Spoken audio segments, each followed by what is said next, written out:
What's going on, everybody, and welcome back to Season 3, Episode 2 of Hit the Books, the podcast where we dive deep into the world of sports and sports gambling. Each episode, we break down all the NFL matchups and trends, provide analysis, and offer up our best bets and betting advice. So let's jump into this week's episode of Hit the Books. On this week's episode, we finally made it to the regular season. The NFL Week 1 is this week. We're finally here. Full slate of games, 16 in all.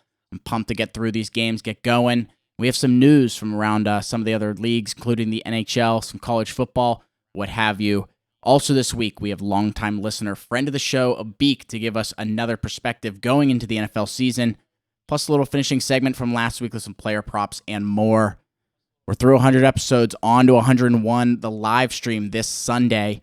Don't forget to check that out. We're ready to showcase our five favorite games of the week and give our winning bets on those. So let's jump in to this week's episode and introduce my co-host, Huff, Ace, and Mackie. Mackie, why don't you start us off this week? What do you got for us, buddy? Yeah, what's going on, boys? Couldn't be more excited about the NFL being back. I'm sure we'll all have plays out for that tomorrow. The live stream on Sunday is going to first time we're doing that, so that should be fun. And wouldn't want to miss that for all you guys listening out there. But a lot of mixed up in the college football. You got a good feel for each team, and now we got a new top 25 ranking, so it'd be nice to dive into that. Other than that, not much going on. Good stuff there, Mackie. Nice to see you for another week. Ace, we'll shoot over to you next. What do you got for us, buddy? What's up, boys? Ready to go? Talk another week here. First off, I want to thank Jesse for this sick new hat. Got some merch in the mail for the birthday. Got to throw it on for the pod shortly.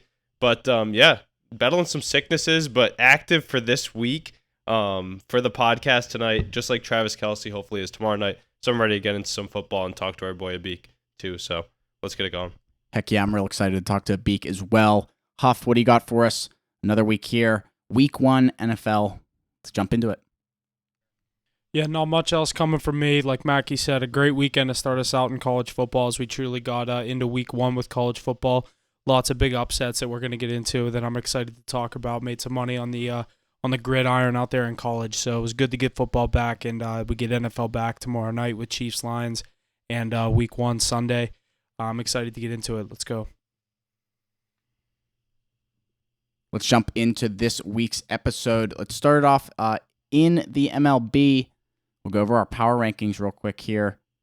This week, the week of September 4th, in 5th, we have the Milwaukee Brewers. In 4th, the Tampa Bay Rays, followed by the Los Angeles Dodgers.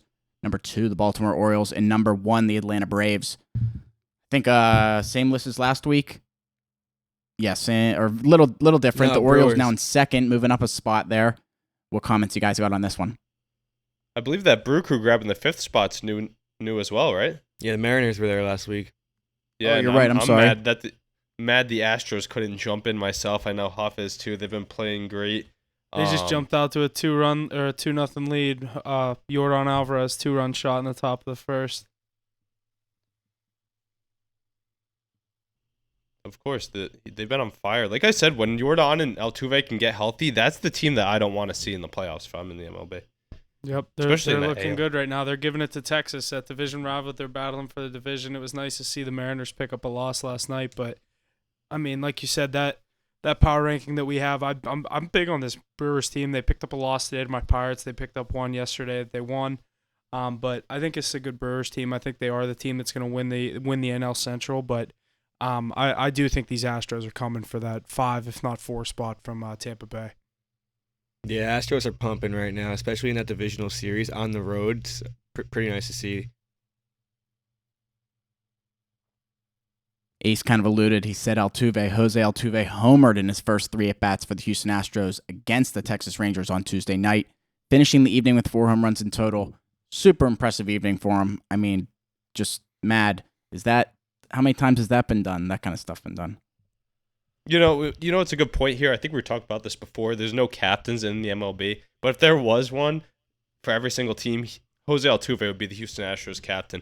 I mean, he got through the cheating scandal, survived it, went through this long dynasty, has the World Series rings. He would be a perennial all-star, but this year he started off injured. He's still batting over 300 and then 5 home runs when they need it most. I mean, what else do you need? First time someone's hit 3 in 3 innings. That's kind of nuts to me. I just thought it was fun to watch. You say he got through the cheating scandal like he went through World War II. I mean, the way he did. Remember how they used to like throw at him every single time? Yeah, I mean, he deserved it. You say he got through the cheating scandal like Deshaun Watson got through his scandal. Yeah. I know. Deshaun Watson got through his scandal more unscathed than Jose Altuve did, in my opinion. You might be right about that. Altuve didn't get a game, so... Hot take. Yeah, I mean, nobody's taking runs at Deshaun Watson, though. Do you remember Jose Altuve was getting 100-mile-an-hour heaters to the dome piece? Well, because people are salty that he stole the ring. Even though Deshaun Watson... Anyway. I mean, Deshaun Watson didn't cheat the game. He's just a pedophile. It's different. When you cheat the game, they take it personally. I don't think it's pedophile. Yeah, when you're a piece of shit, they just let you go. We'll let the courts decide it. I mean, yeah, I wasn't on the jury. Yeah, but no, they continue to keep pace. Rangers and M's right there as well. So that AL West is going to be so fun to monitor throughout the stretch, especially with football looming. I mean, that's going to be something I'm still watching in the baseball world. Yeah, these Astros are just giving me something to root for every night. That division, I didn't know this when I took that future. It was going to be this fun coming down to it. I wanted a 2-team race. I thought it was going to be a 2-team race, Astros and Rangers. And then when the Mariners came out of nowhere, this has just been, pretty electric to watch as they all just kind of pick up wins every night. And it's whoever slips up, that's a huge loss every night because the other two teams are, on right now. Like we see, last night the Mariners pick up that loss to the Reds. But, tonight they're up 7-2 right now last time I checked. But this East Coast trip hasn't been too kind to these Mariners. Like Mackie said, they need to get back home out to, I don't know what their fucking ballpark's called, but they need to get back to Seattle. They're such a young team, too. And, we always talked about who can survive the stretch run. You get past August now into September. This is when the good teams got to win like the Astros. So I'm eager to see if that young powerhouse Mariners team can hang on. We know they'll probably get a wild card spot, but unsure if they can take home that division. They're right there, though.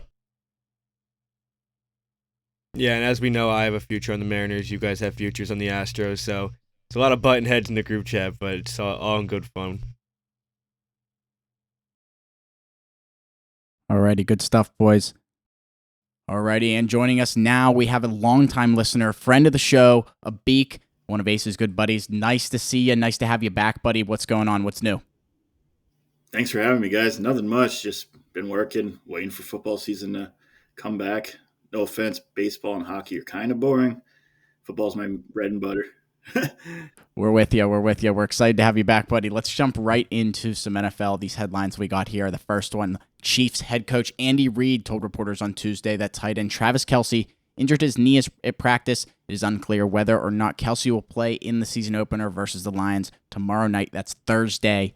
I heard overextended his knee. What are we thinking about this one, boys?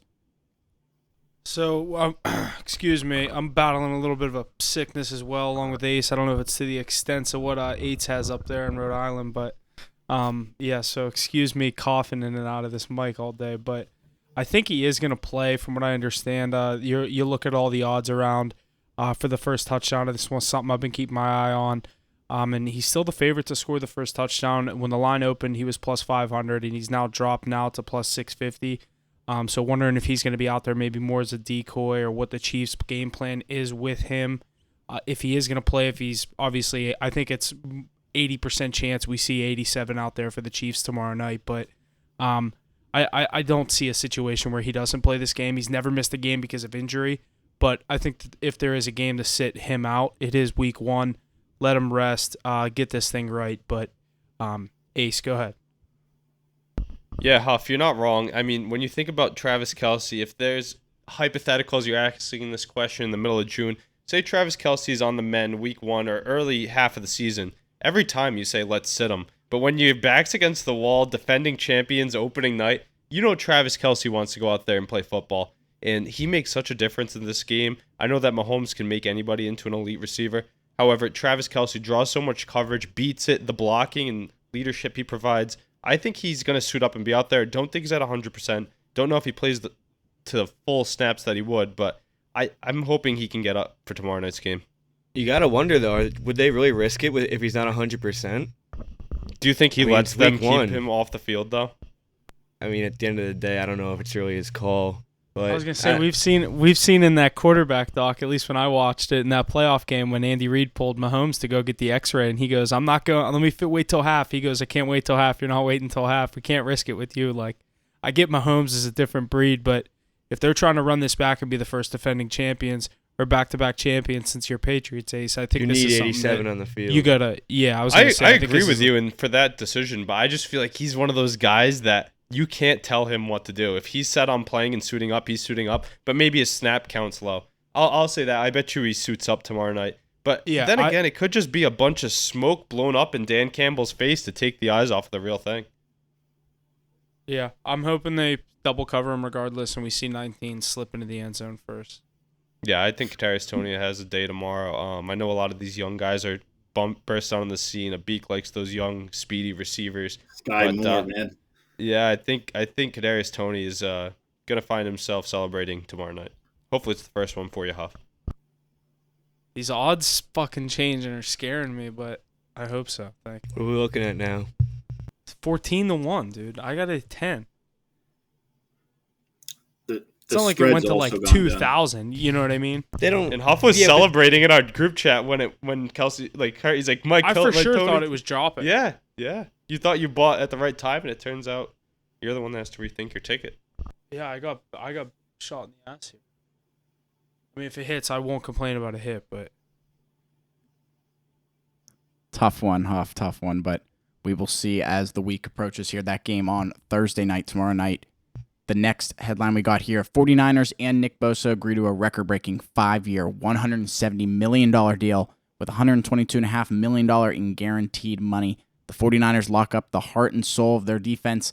Is this team ready to make another run for that NFC championship? What are we thinking here? Mackie, what do you think? Yeah, this team's definitely a powerhouse in the NFC conference. A weaker division than it's been in the past, so I think the Niners will be good here. But you got to lock this guy up. He's obviously top 3 in the league, year in, year out. So pay the man what he deserves. I think my simple answer here is just yes. This is the team I have a future on to win the Super Bowl. I told you that last week. I think this is the team that's going to win the NFC. They're going to roll the NFC West. And Nick Bosa is the cornerstone of that elite number 1 ranked defense. So happy he got the job done. Huff, I know you were getting excited. Steelers might be able to steal one without Bosa. Just popped all the air in that balloon with that bag being signed. But I think this will be a good game. But with Nick Bosa locked in and ready to go, I think the Niners have this one. Abik, let me hear from you. I was very high on this Niners team last year. Tragic end to their season with Brock Purdy blowing his elbow out. But they got their whole core locked up pretty much. Fred Warner, Bosa, CMC. So I think they're ready to make a run. And I'll be honest, the Eagles are frauds. So I think they're ready. I think Bosa's a pussy. I think he should have held out through week 1. I think he would have got $40 million. He got 34. I think he should have held out through week 1 to try to prove a point. You just wanted him out week 1. That's why he's got the black and gold on saying that. So I don't know if you want that one quoted, but Nick Bosa ready to roll. Kenny Pickett might be running for his life on Sunday, Huff. We'll see. If he'll anything, be I'm gonna running. get maybe that full field goal, 3 points with my Steelers now. I don't know Yeah, if you he's a might big get enough smoked. player to change it a half. Do you think he swings a line a point? I was gonna say I don't know if he's big enough to swing. No, it. he only would if he was out, not the other way. If he's confirmed, it stays the same. If he's out, it changes, in my opinion. Yeah, I could see that. But no, I mean obviously, yeah. Former defending is he defending defensive player of the year last year? Yeah, I mean you knew he was getting this contract. It was just a matter of time. Exactly. I didn't think he was leaving the Bay Area. Alrighty, and our final headline here before we jump into these week 1 matchups.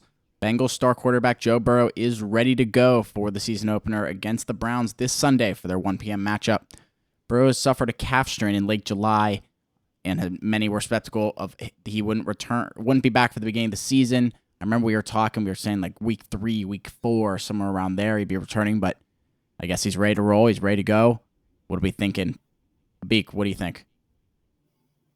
I'm very high on this Bengals team this year. They were so close last year. I've always liked Burrow. You know, when with the one full season we got out of him, made the Super Bowl. Could have won that too, but I'm very high on them this year. And I'll be honest, AFC is getting a little a little weak now that Kansas City's, getting there every year. It's kind of like New England from the past years. And I think, Cincinnati's ready to make some noise along with Buffalo.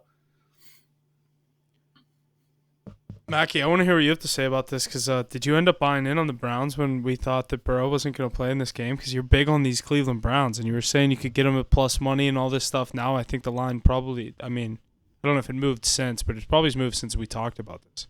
Yeah, I think they were like a 1 point dog when we talked about this, and I think they're at 3 now. But okay. So I didn't buy in Joe yet. Burrow only changes it +2.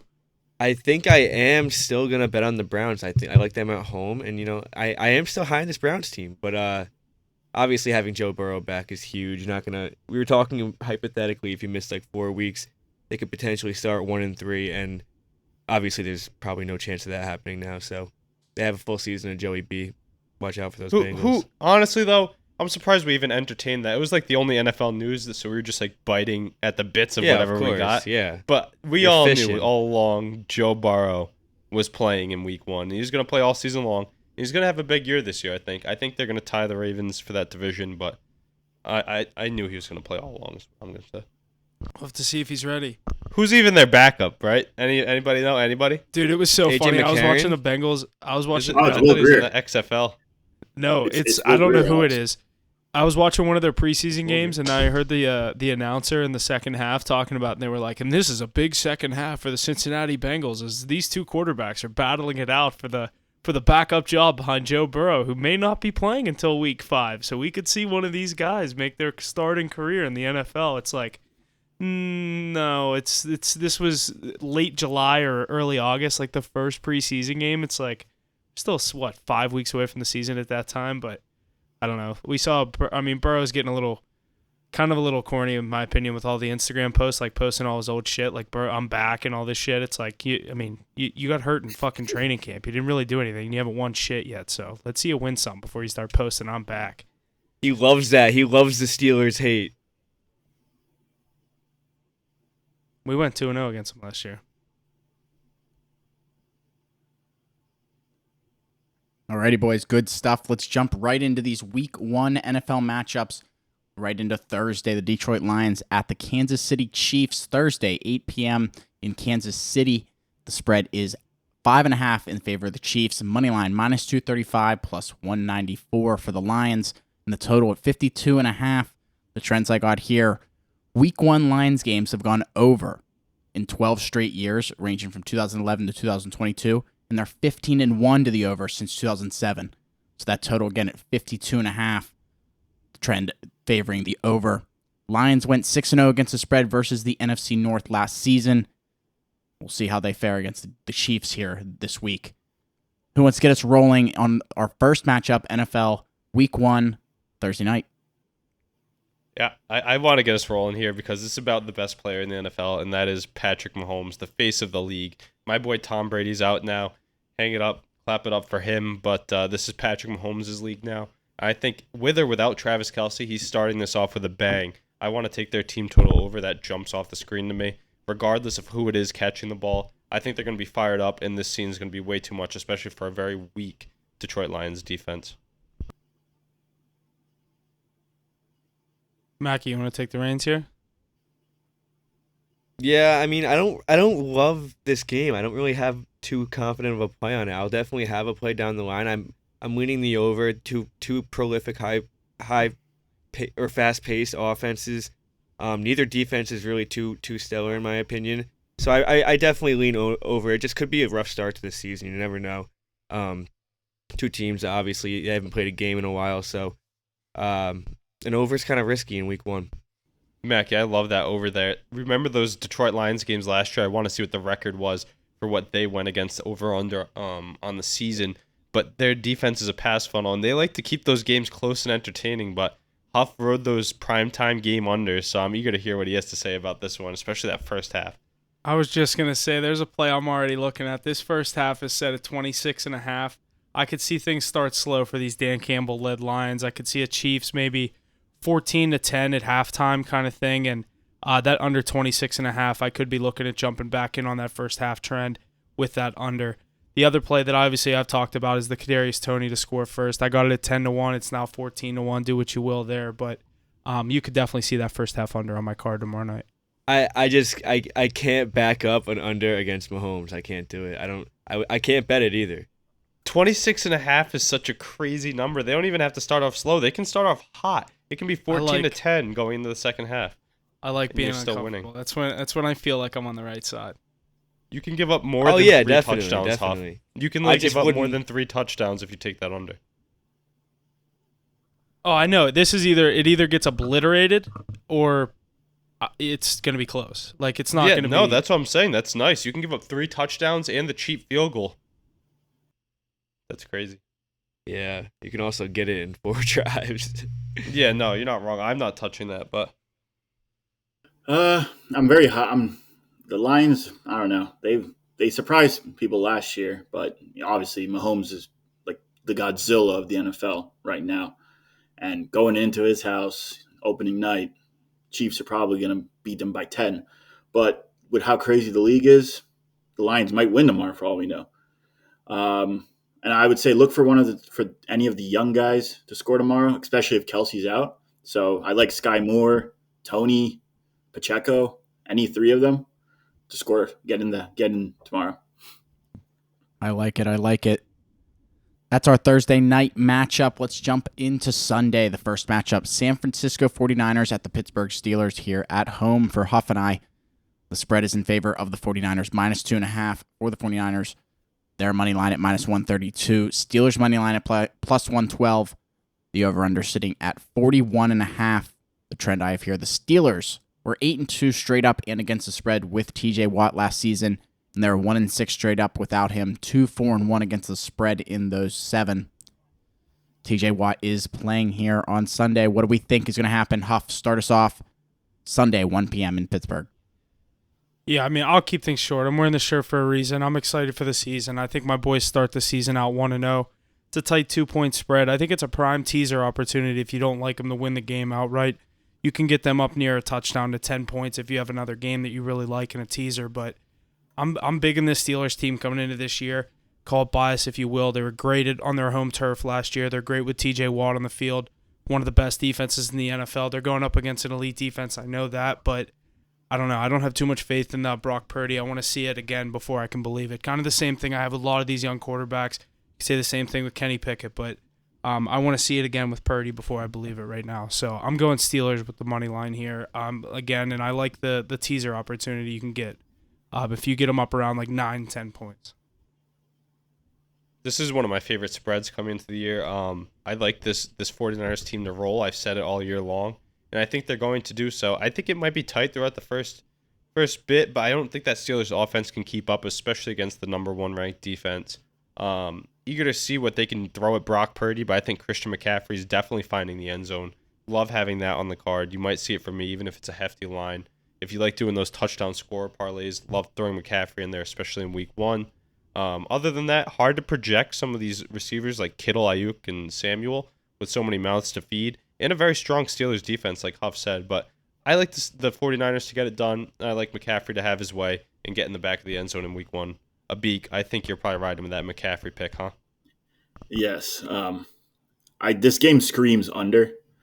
I was gonna say, I don't mean to cut you off, but before you go there, the other play I wanted to add was the first half under here as well. It's 20.5. You will see that on my card.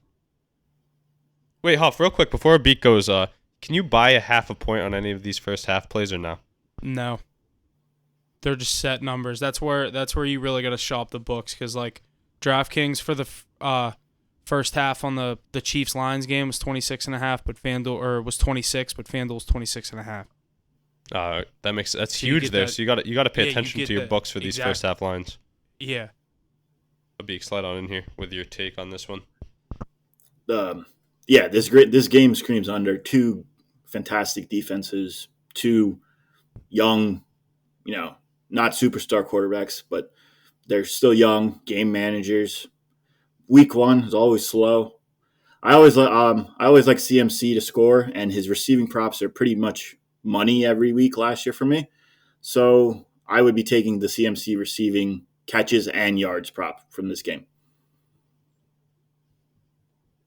I actually kind of like the Steelers in this game, and I don't know if I like them enough to take them, but Steelers are good on their home field, and Niners coming back with Brock Purdy coming off an injury. He could have a slow start. I also do lean under, obviously, in this game. You're gonna trust the two defenses to get it done, but I think Pickett's gonna be smothered the entire game. So, if Brock Purdy is able to come out slinging like he was able to finish off the season last year, then I think the Niners can take care of business. But I could definitely see a bit of a slow start for those Niners as well. So I think it can be a really close game. I guess I lean Steelers, but not gonna have a play on this one. Solid stuff, guys.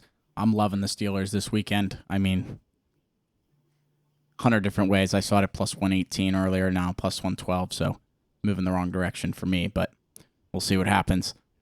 The other one that I saw that I've been saying all summer that I'm taking as well is Freiermuth to score first in this one, 14-1. Pickett security blanket up the middle. I think we're going to see big 88 and the whole stadium getting a nice Muth call. 7-0, 6-0 Steelers to start this thing out. I'm so ready. I wish I was going. Breakout year for that guy, Pat Freiermuth. The killer P's up there now, not the killer B's. You got Pat Freiermuth, Kenny Pickens, and George Pickens. I think they can all break out if the Steelers have any type of success this year. Let's jump into another 1 o'clock matchup here. The Carolina Panthers at the Atlanta Falcons. The Falcons the favorite here, minus 3.5 points in their favor. Their money line sitting at minus 186. Panthers money line plus 156, and the total sitting at 39.5. The only trend I got here is 5 of the Falcons' last 6 games have gone under, spending their back to last season. Total there 39.5. What are we thinking here? Who wants to get us going? I think this over-under is weird. For two younger quarterbacks, I kind of expected to see it a little lower. I know it's week 1, maybe a 37, 38. I know that's not huge, seeing it sitting at 39. I've seen it sitting at 40. That kind of makes me want to stay away from that there. I did originally lean on the Falcons on this game, but that extra hooker on the Falcons minus 3.5 kind of makes me stay away. So maybe get the Falcons in a teaser, but again, I don't really believe in teasing favorites. More the get the underdog with a lot of points. So this is a game I'm probably going to be staying away from. Two teams I want to get a feel for before I'm putting my money out there on Bryce Young and Desmond Ridder out there in the NFC South. Yeah, I really like the Falcons in this game. I think the Panthers are going to struggle tremendously this year. I think I've said that before. I think Bryce Young's going to have a pretty bad first game, and Desmond Ridder's seen an NFL game before, so the experiences are already there for him to come out a little stronger than Bryce Young. I think it's going to take him a long time to adapt to this NFL speed and seeing over his line because of how short he is. But I think the Falcons could take care of business here in this divisional matchup. Yeah, I'm actually excited for this Falcons team too. We kind of blew some smoke up with this team about a week ago when we were covering the NFC South.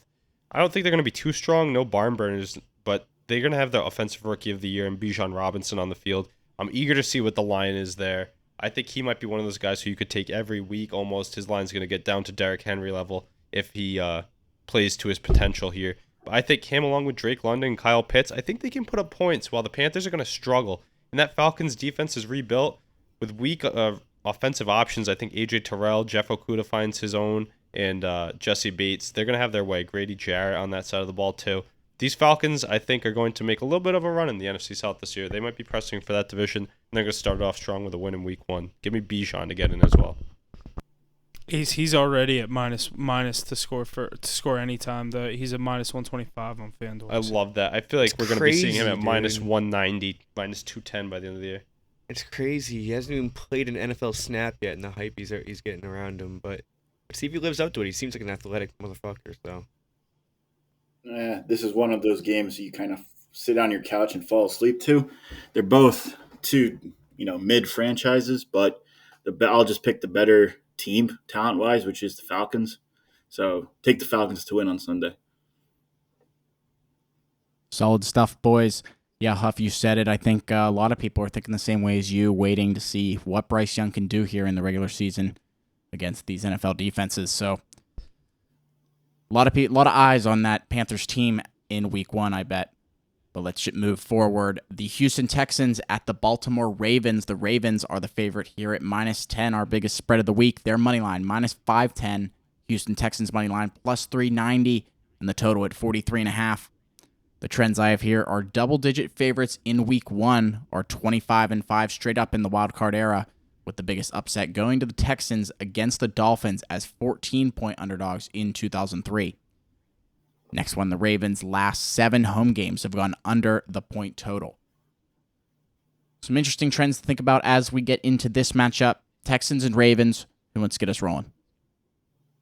Yeah, I mean, for people that know how I bet, I'm not ever going to be someone that jumps at a -10 spread. It's just too much in the NFL, especially week 1, all the unknown. I know this game is in Baltimore. The unknown that we have coming into this season with the Texans and CJ Stroud and how young they are, but I don't know. This is going to be a 10-point spread that I hate. Like, it's the NFL. I could see the Texans backdoor cover it. You guys are all probably going to be on the Ravens and think they hammer this, but I don't know. I don't love a 10-point spread either way, so this isn't a play you'll be seeing from me, but I do lean the Texans with the points. I'd rather get them at 17, but the unknown with them is not something I can put my money on. Yeah, I'm right there with you, Huff. This is too high of a spread for me. It's an NFL game, and I'm a little high on CJ Stroud. I think he has a pretty good year. I don't see the Texans doing much this year, but a 10-point spread in the NFL. A lot of people are high on Lamar Jackson coming back after he signed that big deal and coming off that injury. So I think a lot of people are going to be on the Ravens, but I just can't get behind a 10-point spread. Yeah, the 10 points is a lot there, and it's definitely something that I'm not going to add on my card as much as I love the Ravens this year. But that's something I'll throw in my locks parlay. You get like that heavy money line. You throw like 3 of them together. Might not see it on my card, but I do like the Ravens to get the job done here. I think Lamar Jackson flashes with this new offense. Mark Andrews will have a day. I think that a team total under on the Houston Texans could be the play here, or an interception from Stroud, right? That's Stroud starting down there in Houston this year. Yeah, I could see him turning the ball over, whether it be by interception or fumble. One thing you could look into would be a defensive touchdown even. That'd be a crazy play in week 1. But I think the Ravens have their way and get this one done. Not expecting too much from this young Texans team. Expect Dameon Pierce to actually take a step back in a sophomore slump.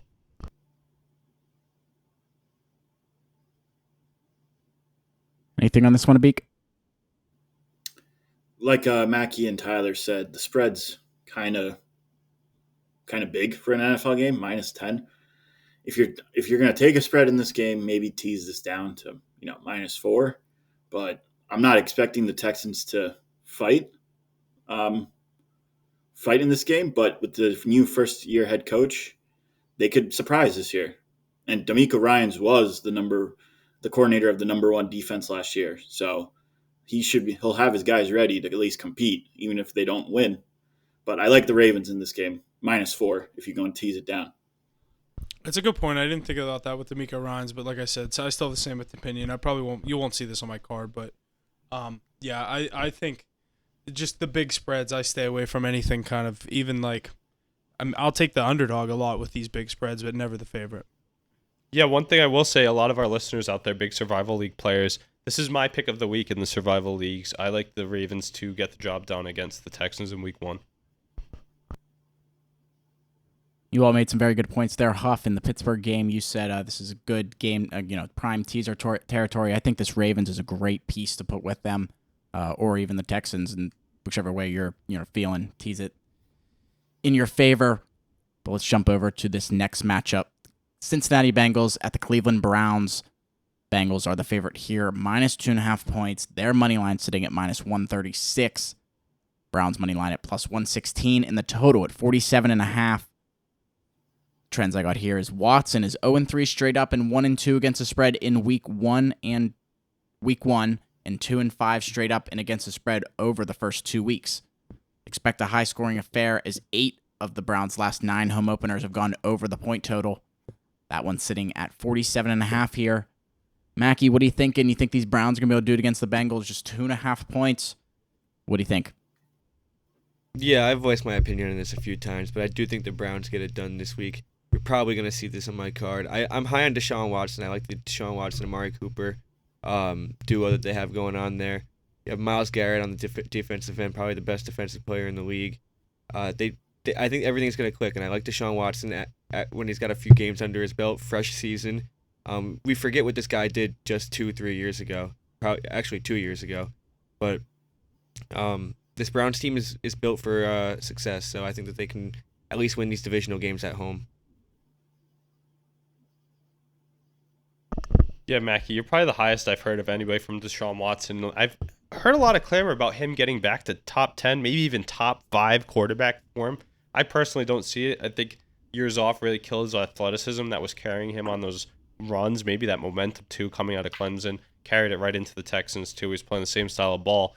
But, I still don't like them to get the job done this week. I like those Bengals a lot, really high on this team. That pass defense for the Browns is really lackluster. And it was supposed to be so good with some of these high-end draft picks they've had.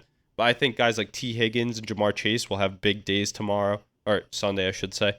I think that Bengals defense, although it's not as good as it was, Trey Hendrickson's going to give you some pressure on the outside. And let's face it, I think they're going to win this game, stake their claim that they're not pushovers in this division. Joe Burrow's healthy. I think he has a big game, 300-plus and 2 or 3 touchdowns, showing you he's 100% ready to go. I like the Bengals to get this one. Abik, who are you leaning here? The Dogs, or are you rocking with Joe Shiesty? For this game, I'm definitely rocking with the Bengals. I'm not high on the Browns. Deshaun Watson could have a resurgence this year after, a little 6-game warm-up last year. Nick Chubb's probably going to be dominating the league in rushing yards now that he has nobody to compete for touches with. I like the Bengals, though. In a close 7-point game, all the divisional games are always close. No one ever blows each other out. But I like the Bengals big. Yeah, you guys said it, divisional game, and we all know with divisional games, like you said, they're usually close, sometimes low-scoring games. The one thing I'm looking at here, I like this over 47.5. I think for all the reasons you guys said, I think Joe Burrow has a day, maybe 3 touchdowns.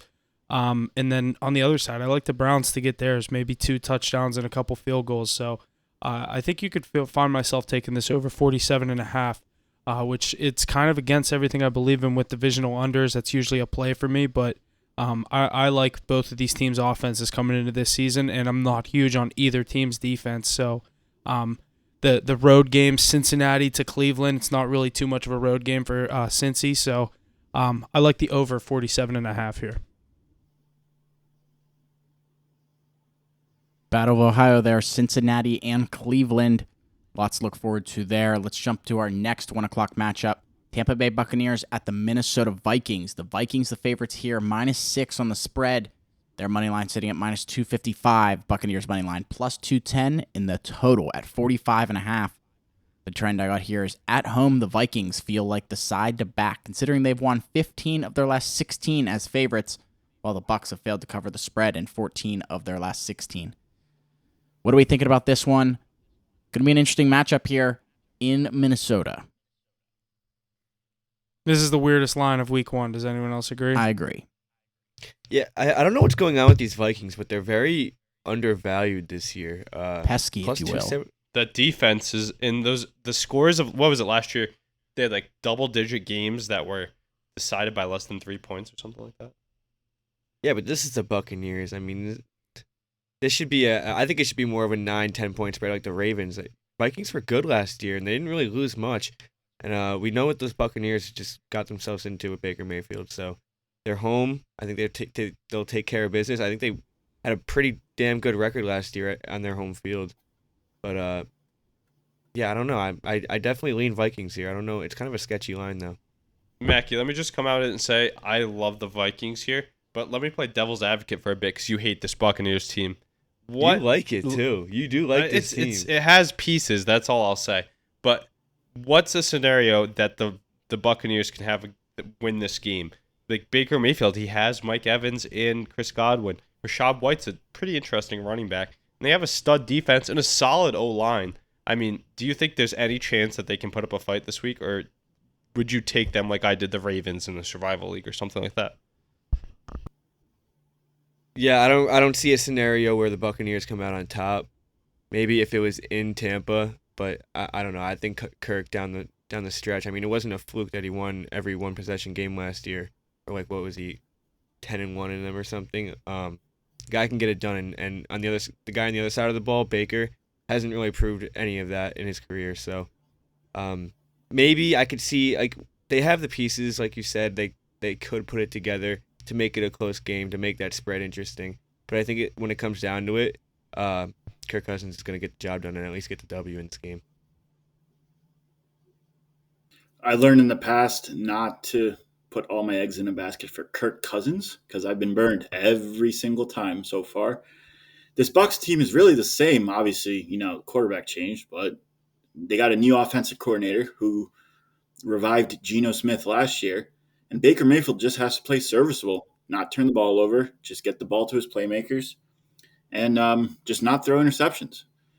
I'm not saying the Bucs will win on Sunday, but I would say the play might be Bucs +6. You're asking a lot for Baker Mayfield not to throw an interception. Yeah, I agree with Mackie on that there, Beak. That's a tall order, but I do think they can cover that many points. If you tease them, it looks even better. But I love the Vikings this week. I really do. I think they're going to win this division. They're going to start with a statement win over a weaker team. It might be tough sledding to start, but their secondary is not very strong. And who does the Vikings have on that side of the ball? The best wide receiver in the game, Justin Jefferson. He's going to go over 100. He's going to be gritty in the end zone, maybe even twice. So I think this is the Kirk Cousins breakout year as well. I really do. I think he could be a top 2 or 3 quarterback in the NFC this season. But, yeah, I like Jefferson and the Vikes to get this one done. Yeah, this is a weird line. I don't know that you certainly won't be seeing this one on my card. I think this is trappy written all over it. Kind of like a Beak said. I'm not saying Baker Mayfield's going to come out here and shock the world, but I think this Bucs team can keep things close. I'm big on this Vikings team as well, but I think their defense does have their question marks. Their offense as well. We're gonna have to see what Madison can do stepping in for Dalvin Cook, and obviously they're gonna have 2 guys on Justin Jefferson the entire time. So we'll see what he can do coming into this year. But I don't think you're gonna see it on my card. But I lean giving the Bucs more points. Get the Bucs as another teaser team in there. So, but you won't see that on my card. I do like that in a teaser, Huff. That's a good option there. Let's keep it going here. Another 1 o'clock matchup, the Arizona Cardinals at the Washington Commanders. The Commanders, the favorite here, 7 points even for them. Their money line, -340. Cardinals money line from +275 and the total 38.5. The trend I have here is the Cardinals have covered their last 4 season openers. They're sitting at +7 there. What do we think about that trend? What do we think is going to happen here? 1 o'clock on Sunday in Washington. All I'm going to say is either the Cardinals or the Buccaneers are going to cover that 6 or 7 point spread. I know it doesn't look right, but one of them is going to cover. Another, weird spread here this week. Well, one of them's playing the Washington Commanders, so I think the Arizona Cardinals might have the better chance at doing that. But I do like I like the Commanders to win this game at least. I think Josh Dobbs and that Arizona offense is going to have a really tough time moving the ball. I think Washington's defense is pretty good, so they're going to have to go into Washington, cross-country flight. I don't like a 7 point spread for a Washington Commanders team. I don't think they're good enough for a 7 point spread, but I do think they get the job done. Yeah, Mac, Jesse loves those Washington Commanders, that Washington football team, the Washington Redskins, whatever you want to call them. But yeah, I agree with everything you just said. Josh Dobbs gonna struggle. James Conner gonna get the ball a lot, but you know what's crazy? There's gonna be so many people crowding that box every snap. He's gonna be suffocated all night long, all day long. Since it's a 1 o'clock game. But 7 points is a lot for a Sam Howell unknown offense. Terry McLaurin battling injuries. I know you got Dotson, and then you got the Gibson Robinson tandem over there as well. But I just think it's going to be a defensive low-scoring game. I don't like the Cardinals to score very many points. I believe Chase Young's back. That defense is going to have a resurgence. He's going to put his name back on the map. And they're going to keep... This defense is going to be the play of the week for any defense. They might put up the most points in any fantasy or whatnot. 7 points a lot to cover. But I think their resurgence starts here, and this is how they'll keep themselves in games going forward. Not competing in the NFC East, but not being a pushover nonetheless. So I don't like them to cover 7. Don't have a play I love here. Maybe an under in the game total or a team total under for the Cardinals. It's already really low. But I think that Commanders defense stakes their claim as one of the top units in the NFC. I just think it would be so Washington Commanders to get a new owner. They're talking about a new team, and then they let Josh Dobbs come in there and not only cover a spread. I'm not saying they're going to win the game, but I could see them keep this thing close. But I don't like it either way. Not going to be a game I'm watching or betting on Sunday. So, but I'd definitely lean just take the points with the Cardinals. There's way too many people on these Commanders. How good is that receiving core on the Commanders? That top duo gets compared to some of the top ones in the league. I mean, if McLaurin and Dotson played with any other quarterbacks, do you know the numbers they would put up?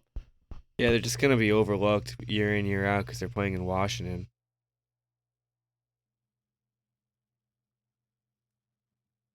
You're muted, Mr. Ace. Sam Howell, though, we never know. He was decent in college. Maybe he can pop on the scene. He had a good connection with Scary Terry last year, but I don't know. The book's still out on him, so we'll have to see how this unfolds as the season comes. What better way to do it than with the Arizona Cardinals defense in front of you, though? Alrighty. Beak, did you get your take out on this one? If you have anything. This game's kind of disgusting. It's not something I would play. Not sure what's going on in Arizona. It's like they're unofficially tanking before the season starts. Like you guys said, the Commanders are also really unknown right now. If anybody picks this game, it'd probably be the Cardinals to cover, but not something I'd be betting on in this game. Beak, you think Hollywood Brown and Co. are going to cover 7 points? I don't even think they can put 7 on the board. Probably not with Jonathan Gannon as their head coach. Who's on that defensive side of the ball? Is Budda Baker even playing nowadays? Yeah, Budda Baker's still there. I forget the other linebacker they have that I like, but that's really it. They don't really have much. I know one thing. When 81% of America's on a spread in the NFL, it usually doesn't hit. Bad news. Minnesota's is 90%, just saying. I'm telling you, one of those is hitting. One of them could win outright. Alrighty, the next matchup here is the Tennessee Titans at the New Orleans Saints. The Saints the favorite here, -3 in favor of the Saints. Their money line at -158. The Titans money line at +134, and the over/under sitting at 41.5. The only trend I got here is in his career. Ryan Tannehill is 0-3 against the spread and 1-2 straight up versus the Saints. What do we think's happening in this matchup? One of our last 1 o'clock matchups here. Who wants to get us rolling? This is my spread of the week. I love the Saints here. I love them -3. You will see this on my card. The -115 price. I'm taking New Orleans to start things off hot. I'm big on this team coming into this year. I'm going to go against the unknown of these Tennessee Titans with Ryan Tannehill and Derrick Henry still there, with Vrabel still there, but a lot of the pieces gone. I'm going with these New Orleans Saints to cover these 3 points. This is my favorite spread of the week. Huff, how blessed are we to get this at just a field goal? Are you kidding me? We're so high on him. Huff and I were jumping on the pod the other day with the guys. I don't know if you guys got a chance to listen. Huff was gassing him up as a dark horse Super Bowl contender, and they are, right? I literally talked him into taking him to go to the Super Bowl. They're like, yeah, I guess if we take him, no one else is going to have him. I'm like, you said it, not me. Yeah, and crazier things have happened. With that veteran defense and the landscape of what they have to do this year in the NFC, it's not completely insane to think that the New Orleans Saints with Derek Carr in year one, Kamara shelved for a few weeks, can get the job done. But I really think they can. I think they're going to get this division. I like them to blow them out this week. Jamal Williams, he's getting in the end zone. Somebody get me a line on that. But he led the league in touchdowns last year. He's been all over NFL social media. But I guarantee he gets in this week. I like Olave a lot too. -145 for Jamal Williams. Wow, that's crazy. Hopefully you can shop that and find it a little bit better. But I really, really like that line. A Beak, I know you're itching to say something, but one more point I got here. A healthy Michael Thomas with Rashid Shaheed and Chris Olave. That's a great tandem. That side of the ball hasn't been that good for New Orleans in years, and now they have that defense too. I think they're ready. Prime spot to beat that weak team with Derrick Henry.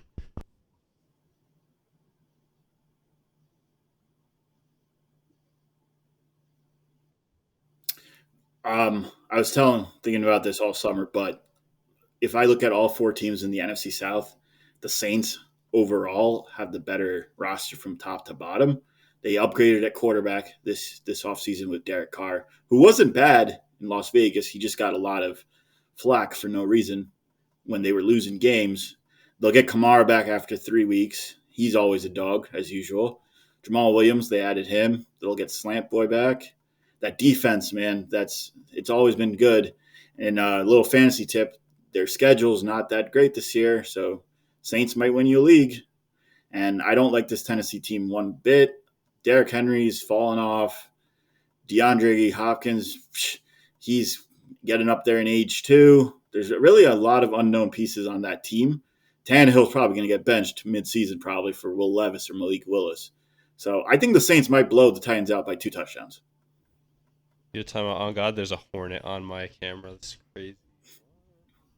Yeah, I don't know about blowout. I think the Saints. I think a lot of people are going to be on the Saints in this game. Derek Carr coming over, obviously, with Jamal Williams in that backfield now as well. A lot of people are going to be on the Saints. I think it's more of a defensive game. Titans. I mean, you got to be careful with Derrick Henry. You know what he can do. He can rip off a 95-yard touchdown out of nowhere, get the offense, get the momentum absolutely flipped. Ace is being attacked by a hornet right now. But yeah, I don't like this enough to put it on my card, but I definitely lean the Saints. They should get the job done. Just seems a little sketchy to me. I think it's the unknown more than sketchy, in my opinion. That's at least how I'm looking at it. Like, the Saints weren't world beaters in preseason, I don't think. I think they went 2-1, but they were like, their defense was questionable. But they're another team. They're big in the Superdome when they're there, when they're good. That home team, they have a good home team advantage. So, you know, the money splits are going to be pretty bad on this one, though. Dude, I don't know. I think it is a weird line. Like, I agree. Like, I think it should be a little more. Like, let me see what I can find. I think it should be like 5.5. Let me pull up. Hold on, I have to swipe over to Sunday.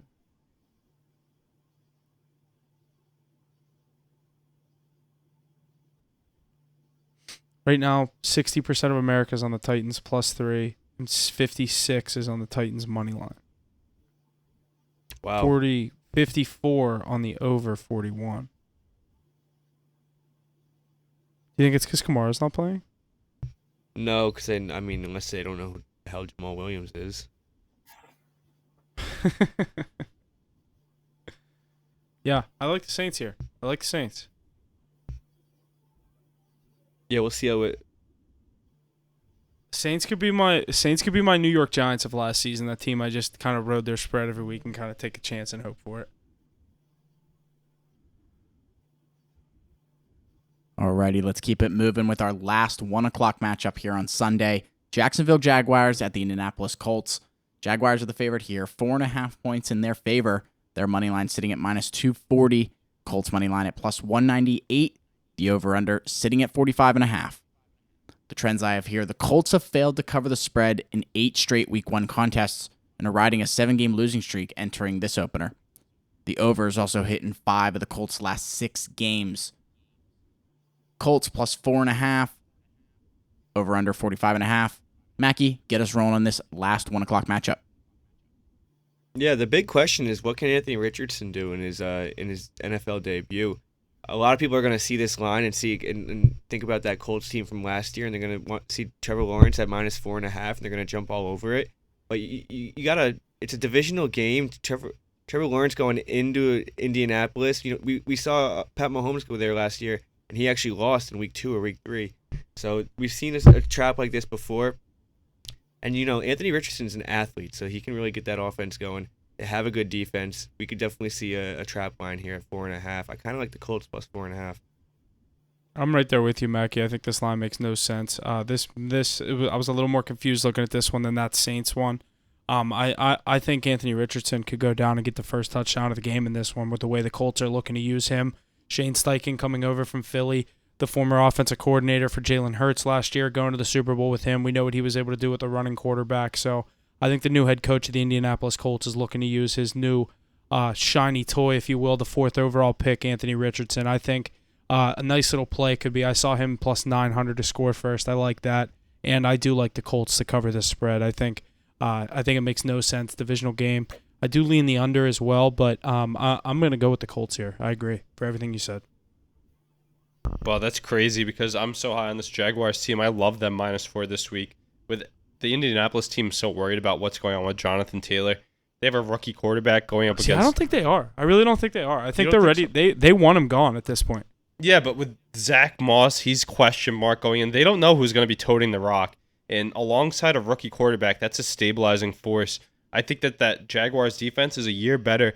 Anthony Richardson, we think he's going to be running around, but there's a lot of athletic guys on the other side of the ball that were picked in the top 3 that are out there to stop him. Trayvon Walker, Josh Allen, to name a few.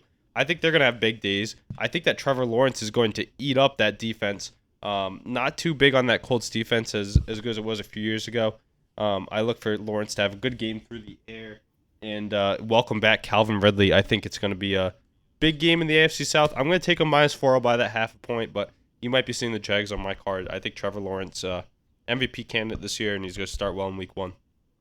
That's the one thing that scares me about the Jags. I think Calvin Ridley's really good. Yeah, you have Calvin Ridley, Evan Engram, Zay Jones. I mean, that list goes on and on. That's a good team. Travis Etienne with Hank Bigsby. There's a lot of good knee. It takes a lot for me to take a minus spread in a divisional game. Yeah, I'm not too sure that Anthony Richardson's going to be able to solve Doug Peterson's team with all the athleticism they have on that side of the ball. It's a big step up from college. I think he's going to struggle early in year 1, especially throwing the ball. What are you thinking about this one, Abik, here? Last 1 o'clock matchup? As usual, division games are always close, so I'm not going to take the spread here. But I do want to say, though, that the Jaguars are one of my dark horse teams to come out of the AFC. Last year, well, they did lose in the division round to the Chiefs. They had a lot of promise, in my opinion. And with another year with Doug Peterson, I believe Trevor Lawrence might take off from where he ended last year. And honestly, I'll add Trevor Lawrence as a dark horse MVP candidate as well. Not a bad call. That's going to wrap up all of our 1 o'clock matchups here. Let's jump into some of these 4 o'clock matchups. First one here, heading up to New England. The Philadelphia Eagles at the New England Patriots. The Eagles, the favorite here, -4. Their money line sitting at -205. Patriots money line at +172. The over-under at an even 45.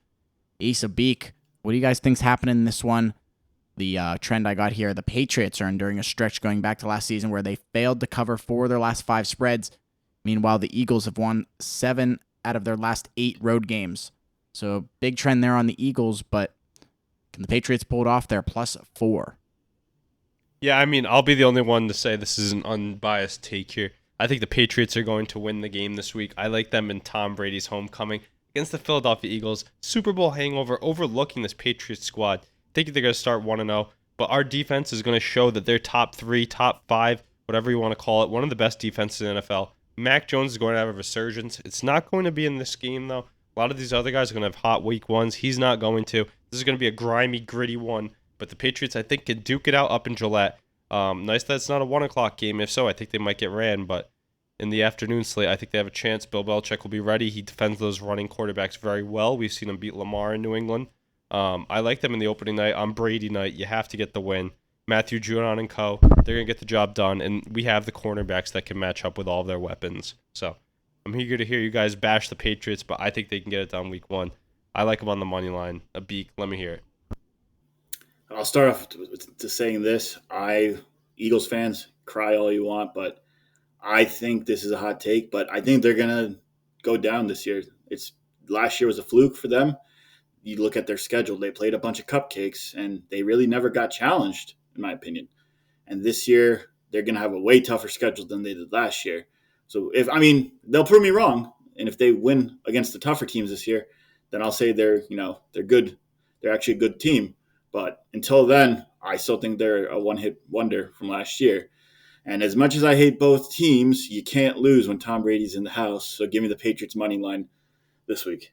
Let's fucking go. Thank God we have a beak on the pod this week. I'm not being outnumbered here. Let's go.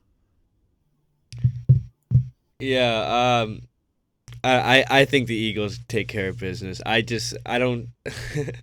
This is just a weird spread. Another weird spread. 4 points. I think a lot of people are gonna hop on Jalen Hurts and a stacked Eagles team. I don't think the Eagles take a step down, but I don't see them running away with this game. I think the Patriots can keep it close. Like you said, they do have a top defense. Matt Judon, top 5, top 6, in the game. But I I don't know. I can't take this Patriots team with 4 points against how good this Eagles team is. Obviously, Bill Belichick, one of the best in the game. A lot comes down to that. But, Nick Sirianni on the other side is up and coming and got to a Super Bowl last year. So I like this Eagles team to at least win the game. Probably not going to touch the spread.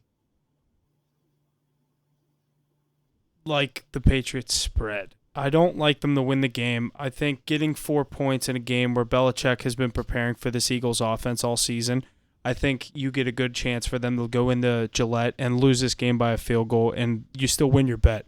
I love a +4 spread in the NFL. That's usually one of the ones that I'm all over, kind of both ways. I like taking points, giving points rather than taking them. I couldn't get that out, but in this game, it's weird line all over it.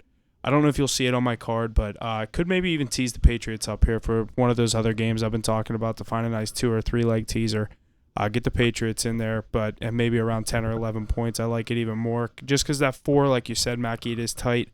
But I'm going to go with the Patriots plus the 4. Just wow, that's craziness. I didn't expect to hear anybody else on them.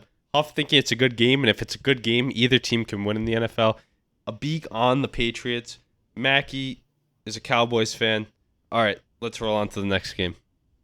Ace, I just think the reason I'm on him is mainly because just the idea of thinking about Belichick watching the one quarterback's film for 12 weeks. I'm like, he knows what the fuck everything this guy's going to do. Yeah, I just think the defensive personnel we have matches up very well. Outside, you have Gonzalez, who's that big corner that can match up with A.J. Brown now. That's the guy we were missing. Jonathan Jones, all-pro cornerback. His speed can keep up with Devontae Smith. Then you have Jack Jones, 2 guns, beating the Chargers. He's out there as well. You have Kyle Duggar for guys like Dallas Goedert.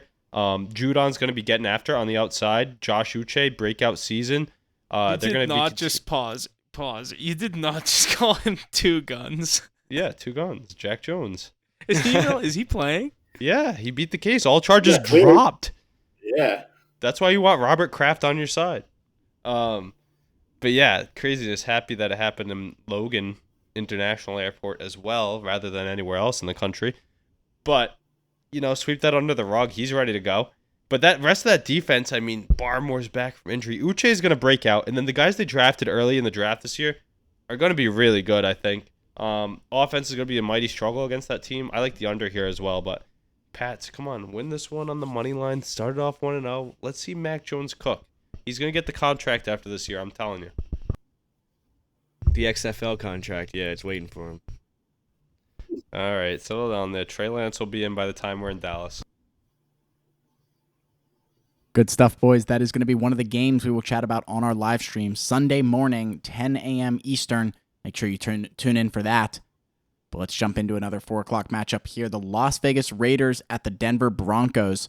Broncos are the favorite here, -4 at home. Their money line, -180. Raiders money line at +152 in the over-under at an even 44. Trends I got here. Russell Wilson, 5-7 straight up at home over the last 2 seasons. He was 60-18 straight up in his first 9 seasons in the NFL. Next, the Raiders have won 6 straight in this. Huff, let's move it over to you. What do you think? Do you think Russ can get it done here at home, spread -4? Yeah, I do, and I know everyone's going to say you're the Russ guy and you like this Broncos team, which is true. I do. I like the moves that they made. I like the Sean Payton addition to bring him in. I like how he's bringing in this hard-nosed style of football to this Denver Broncos team. I think that's what they needed after a terrible head coach that they had in Nathaniel Hackett last year.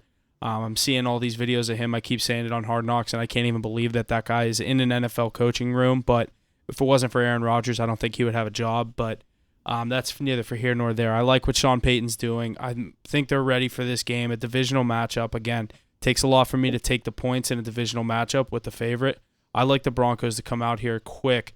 Javonte Williams back in this offense. Russell Wilson under Sean Payton. I'm a Russ guy, and I liked what Sean Payton said about Russ. He needs to stop worrying about kissing babies in the parking lot. You're here to play football, not run for fucking presidential office. So I think the Broncos are ready coming into this season. I think it's going to be a new look Denver Broncos. Yeah, you really got to ask the question, was the problem Russell Wilson or was it Nathaniel Hackett? I think we're going to figure this out really quick in week 1. Denver has all the weapons. You have Cortland Sutton and Jerry Jeudy on the outside. I like to say Javonte Williams in that backfield. Russ just has to get the job done. He has to go back to Seattle Russ, and I think this is a good chance for him to get his stride back. I'm probably not going to bet on it because it's too many uncertainties, and I don't really trust Russ. But I do think that they can get the job done if Russ can get back to playing like he used to. They're the more superior team, Russ. They're up and down, and they're home in a divisional matchup. So I think that they can get the job done as long as Russ can screw it on tight. Huff, how much of that Denver pack did they give you last year? Because you're still so strong on it. I know it's been legal out there forever, but damn, you've got a lot there. But for once, I'm going to join with you and hop onto the pack, if you will. We'll go with Russell Wilson cooking it up. I think he trained hard coming into this year after a disappointing year, which he hasn't seen in his pro career before. Sean Payton at the helm, that's nice too. But the biggest thing is health. They have a bunch of their guys back. They get those O-linemen that they were missing. The defense is back. Javonte Williams is here. I know Jerry Jeudy's not, but you have Cortland Sutton. I'm excited to see how Marvin Mims pans out. So it's Greg Dulcich as well. They have a lot of interesting things to watch. Meanwhile, on the other side of the ball, the Vegas Raiders. There we go. The Vegas Raiders. I mean, they have Josh Jacobs. He's playing for that money again. But Devontae Adams is going to be finding his hands held wide open, waiting for the ball a lot. I like the Broncos to win this week. I think it's going to be an ugly, ugly game. I like the under here. I don't think either team puts up more than 20 points, but it's going to be a tight one throughout. It's going to be a sweat if you've got money on it, but I like the Broncos with the better defense here. Give me that tough defense all day long. You win the games in the trenches. And Josh McDaniels, I don't know. I don't know how it's going to go for you this season. Tough. Is Jeudy ruled out? Even if he plays, how many snaps is he seeing? I've seen it's going to be Sutton and Mims featured heavily. Abik, what do you think about this Josh McDaniels offense now featuring Jacoby Myers, Hunter Renfrow, Devontae Adams, Josh Jacobs? No Darren Waller. Is it the Pacific New England Patriots now? Yeah, but Jimmy the light Garoppolo version. too. This is the free version.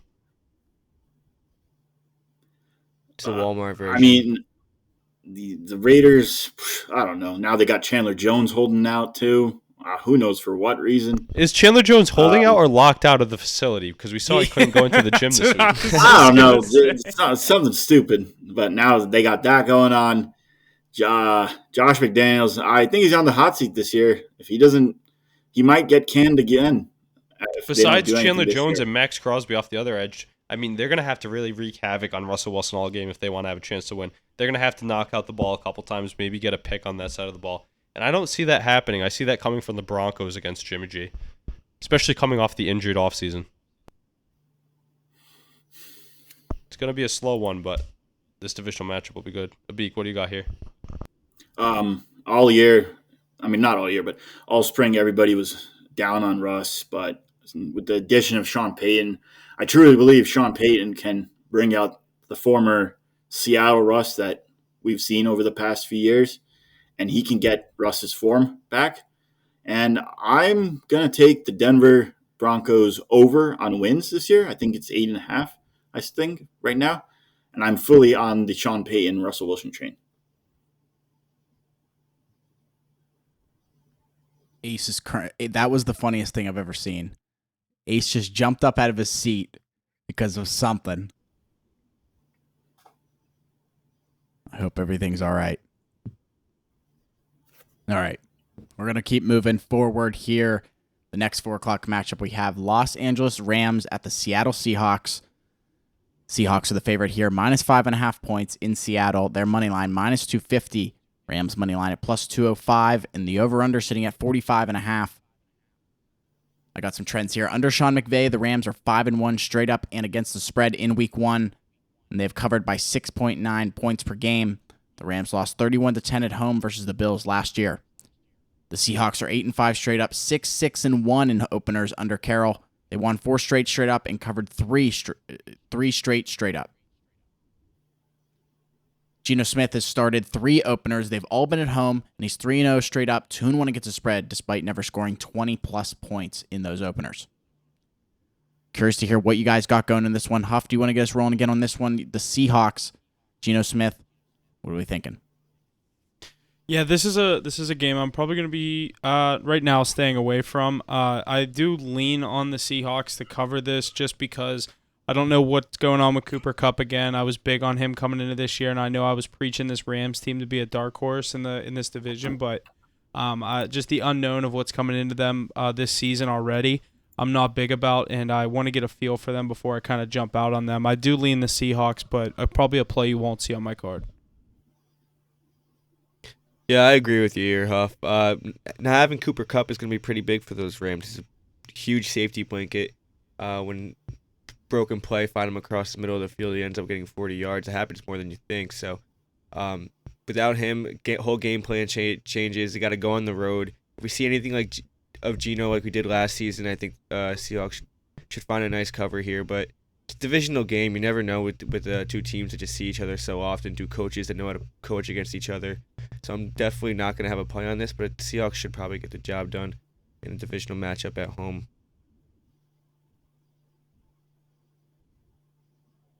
A big Ace, what are you guys thinking about this one? Big, jump in here first with this divisional matchup. Honestly, I don't know what's going on in the Rams bubble right now.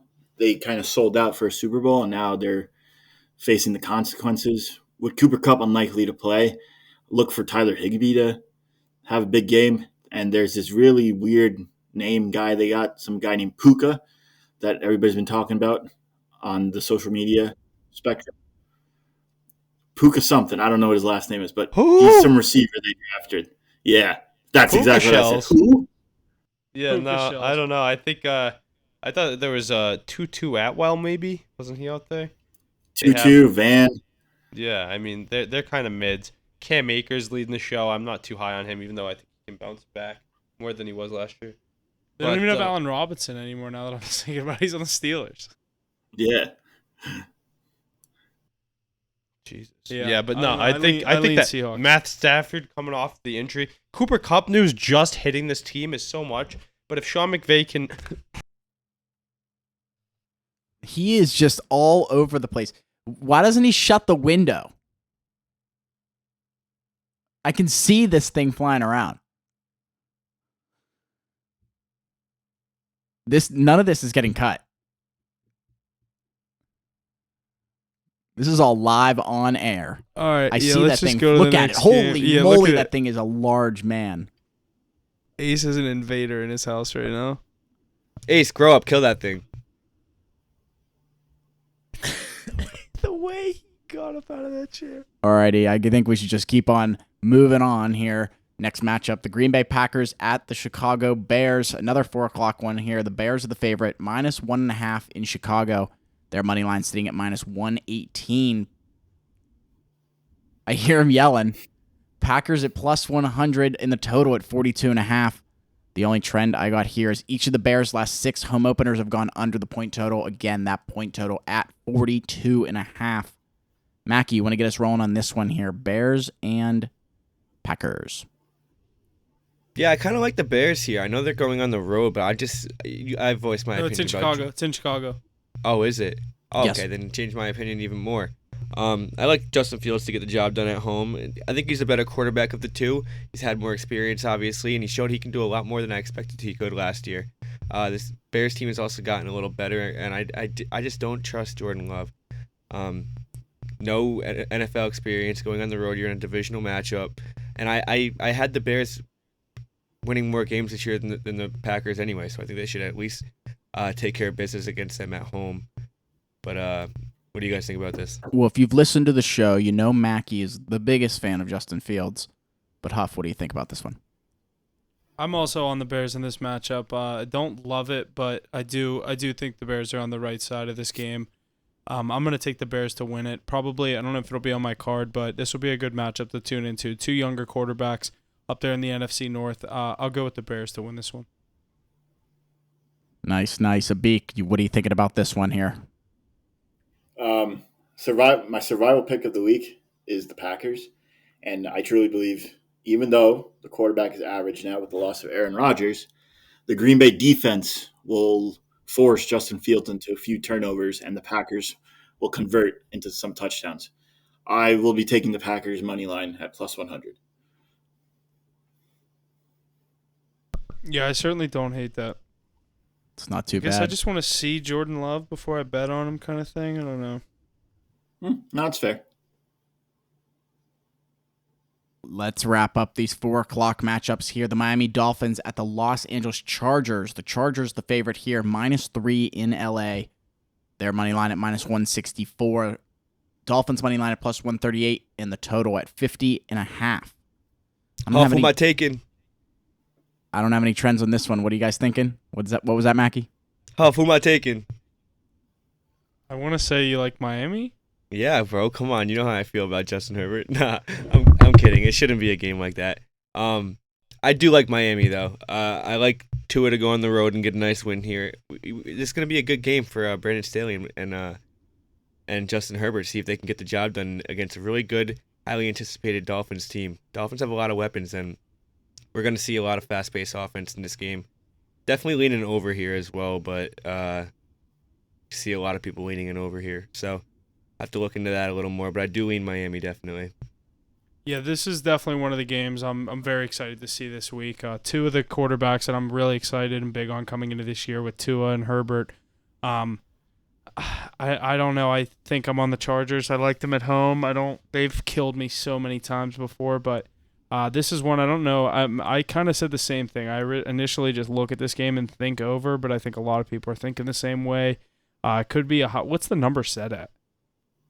Probably, if I had to guess, like 50 probably. For the game? 50.5? I don't hate that. I like the over. I like the over. 50.5. I like the This over. is easily a 28-27 type game. That's what I think a lot of people are going to think that. I think this is one of those ones I think it's just like, it's so in front of me, I have to take it. I'll take it. Over 50.5. I lean Chargers. Abik, what's your take? I'm taking the Chargers here, but I like Miami to make some noise. Well, at least until Jalen Ramsey tore his knee up. But with the addition of Vic Fangio, who's always been a great defensive coordinator, I'm expecting Miami defense to be dominant this year. But in a tough test in LA, I like the Chargers in a close game, which we were robbed of last year in the regular season by a field goal. Take the over. Solid stuff there, boys. That's going to wrap up our 4 and 4:30 matchups there on Sunday. Let's jump into our primetime game on Sunday. The Dallas Cowboys at the New York Giants. Another game that we'll be chatting about on our live stream Sunday morning. Cowboys are the favorite here. 3.5 points in their favor. Their money line sitting at -180. Giants money line sitting at +152, and the over-under sitting at 46.5. The trends I got going here. Daniel Jones is 0-4 straight up at home in prime time. Dallas twice, Tampa Bay once, Pittsburgh once. He's 1-10 straight up, 5-6 against the spread in prime time in his career. Next one, the Cowboys have won 11 of their last 12 against the Giants. Mackie, you're the representative. I've been very excited to talk about this game. I'm even more excited for our live stream. I have just some funny things to say to you. But this is your game. Like, your Cowboys, your New York Giants. What are we thinking? Do they cover that 3.5? Yeah, you guys know I'm pretty real on this Cowboys team. I say it how it is, but I mean, Dak Prescott has not lost to the Giants in 2,000 days since his rookie season in 2016. He owns this division. Even last year, I think we went 5-1 in the division, and he didn't play that Eagles game where they lost. He year in, year out, if he's healthy, he wins divisional games. And starting the season, I really do think we cover a spread here. I think Giants are getting a little too much hype coming into this season. I think I like Daniel Jones. I'm not gonna say I don't, but the roster just doesn't match up. We got to see what that offensive line can really hold. I know you got Saquon in the backfield, but we saw even his rookie season, he didn't do very much his rookie season because the line was so bad. So if that line can hold up with that Dallas rushers, it's gonna be tough. But I like the Cowboys to definitely cover 3.5 here. Yeah, Mackie, I'm right there with you. I'm going to buy that 0.5 point just to make it safe, but I love these Cowboys this year. I think they can be one of the best teams in the NFC, second best behind the Niners. I think they can win that division, which is crazy considering how much talent the Eagles have, but you buy that 0.5 point, especially on Sunday Night Football, especially in a divisional matchup against the Giants where things go awry. But I love Dak and the boys, especially with how good that defense is nowadays. I think that Giants run last year was a fluke. You guys know I always hate on them. I like Dayball, but that's about it. I think the Dallas defense slams the door shut, and they get this win on Sunday Night Football in a resounding fashion. Abik, let me hear what you think about this one. Former Giants fan. Although the Giants made the playoffs last year, kind of the same scenario. The NFC East all played a bunch of easy cupcakes. So I'm very interested to see if they can continue that momentum this year against tougher competition, as I believe they play 6 or 7 playoff teams this upcoming season. As I hate the Cowboys, but between me, I'm going to say the Giants pulled the upset on Sunday. Dak's going to do his usual, throw 2, maybe 3 picks as usual. And I like Darren Waller scoring his debut. Well, I'm not too sold on that Darren Waller signing. That's pretty crazy to me that you're high on it. But week 1 might be the time before he's hurt. But I think with so many question marks on that receiving side for the Giants, I don't know how they're going to keep up with Dallas, especially with the defense in front of them. Huff, who are you taking this one? You with Mackey's Cowboys and that 3-point spread? I feel the same way I feel about this one, about that Saints spread. This is up there with one of my favorite games of the week. I'm very excited to take the Cowboys minus the 3.5 here. I think the Cowboys have their way with the Giants here. I think, kind of like Ace and Mackey said, I think there's a lot of hype coming into this season with the Giants. Can they do it again? Can Daniel Jones do it? What's Saquon Barkley going to do with Daniel Jones, both off these fresh contracts? I don't know. I think Daboll, like Ace said, Daboll's a great coach. I like Martindale as the defensive coordinator. I like the addition they just made with Isaiah Simmons. I don't know how much of a impact he's going to have on Sunday night, but Kayvon Thibodeau's out there on the other side of the ball. But I think Dak Prescott comes out and makes a statement here. I think Pollard gets in. I think CeeDee Lamb gets in. And Mackey, Dak loves his tight ends. I might have to sprinkle a little bit of a Ferguson anytime touchdown there. Maybe not first yet. I got to prove that he goes to him first. But I don't know. The price you can get on Ferguson, you cashed it with Schultz last year. Get it while you can now. Dude, yeah, true. Ferguson's going to be like plus 20. Let me look at that right now. Ferguson will probably be like plus 2,500, but I do love the Cowboys here. I think America's team comes out week 1 Sunday Night Football and puts a statement out there and gives everyone a reason to think that this team could win this division. I'm gonna take a look here. What are these first touchdown? While you look that up, Huff, this Cowboys team has a new look too. I think Brandon Cooks is gonna have a really big year. He's a solid receiver. I think he's put up over 1,000 on every single team, and he's a journeyman wide receiver. No matter who he plays with, he gets the job done. Especially with Michael Gallup allowing him to be that 3 as he comes into his own, kind of a shaky year with injuries and whatnot. But with Lamb, Cooks, and Gallup, that's a talented group. I think that Ferguson steps up. I'm eager to see what Pollard has, Deuce Vaughn as well, that great O-line. But Michael Parsons is going to wreak havoc in his Defensive Player of the Year campaign right here. Week 1 in divisional game, Sunday Night Football, primetime lights. Number 11 is going to get his. I'm eager to see what the sack lines are. I know I put some on last year for him. Might be doing that again here. So far, I found 19-1 on DraftKings and FanDuel. I'm trying to see if I can get it over plus 2,000. Oh, you got to take it if it's over plus 2,000. Yeah, I want it so bad to be just plus 2,000. I'm seeing what MGM has right now. Player touchdowns. Plus 2,000. No, come on. It's a sign. It was always. I'll take it. Boys, good. It's going to be a great Sunday Night Football matchup there. Cowboys and Giants. I know Mackey's excited. I think it's just going to be a good matchup overall. But let's jump into this Monday Night Football action. The Bills and the Jets. Buffalo Bills at the New York Jets. The Bills, the favorite here, minus 2.5. Their money line sitting at minus 136.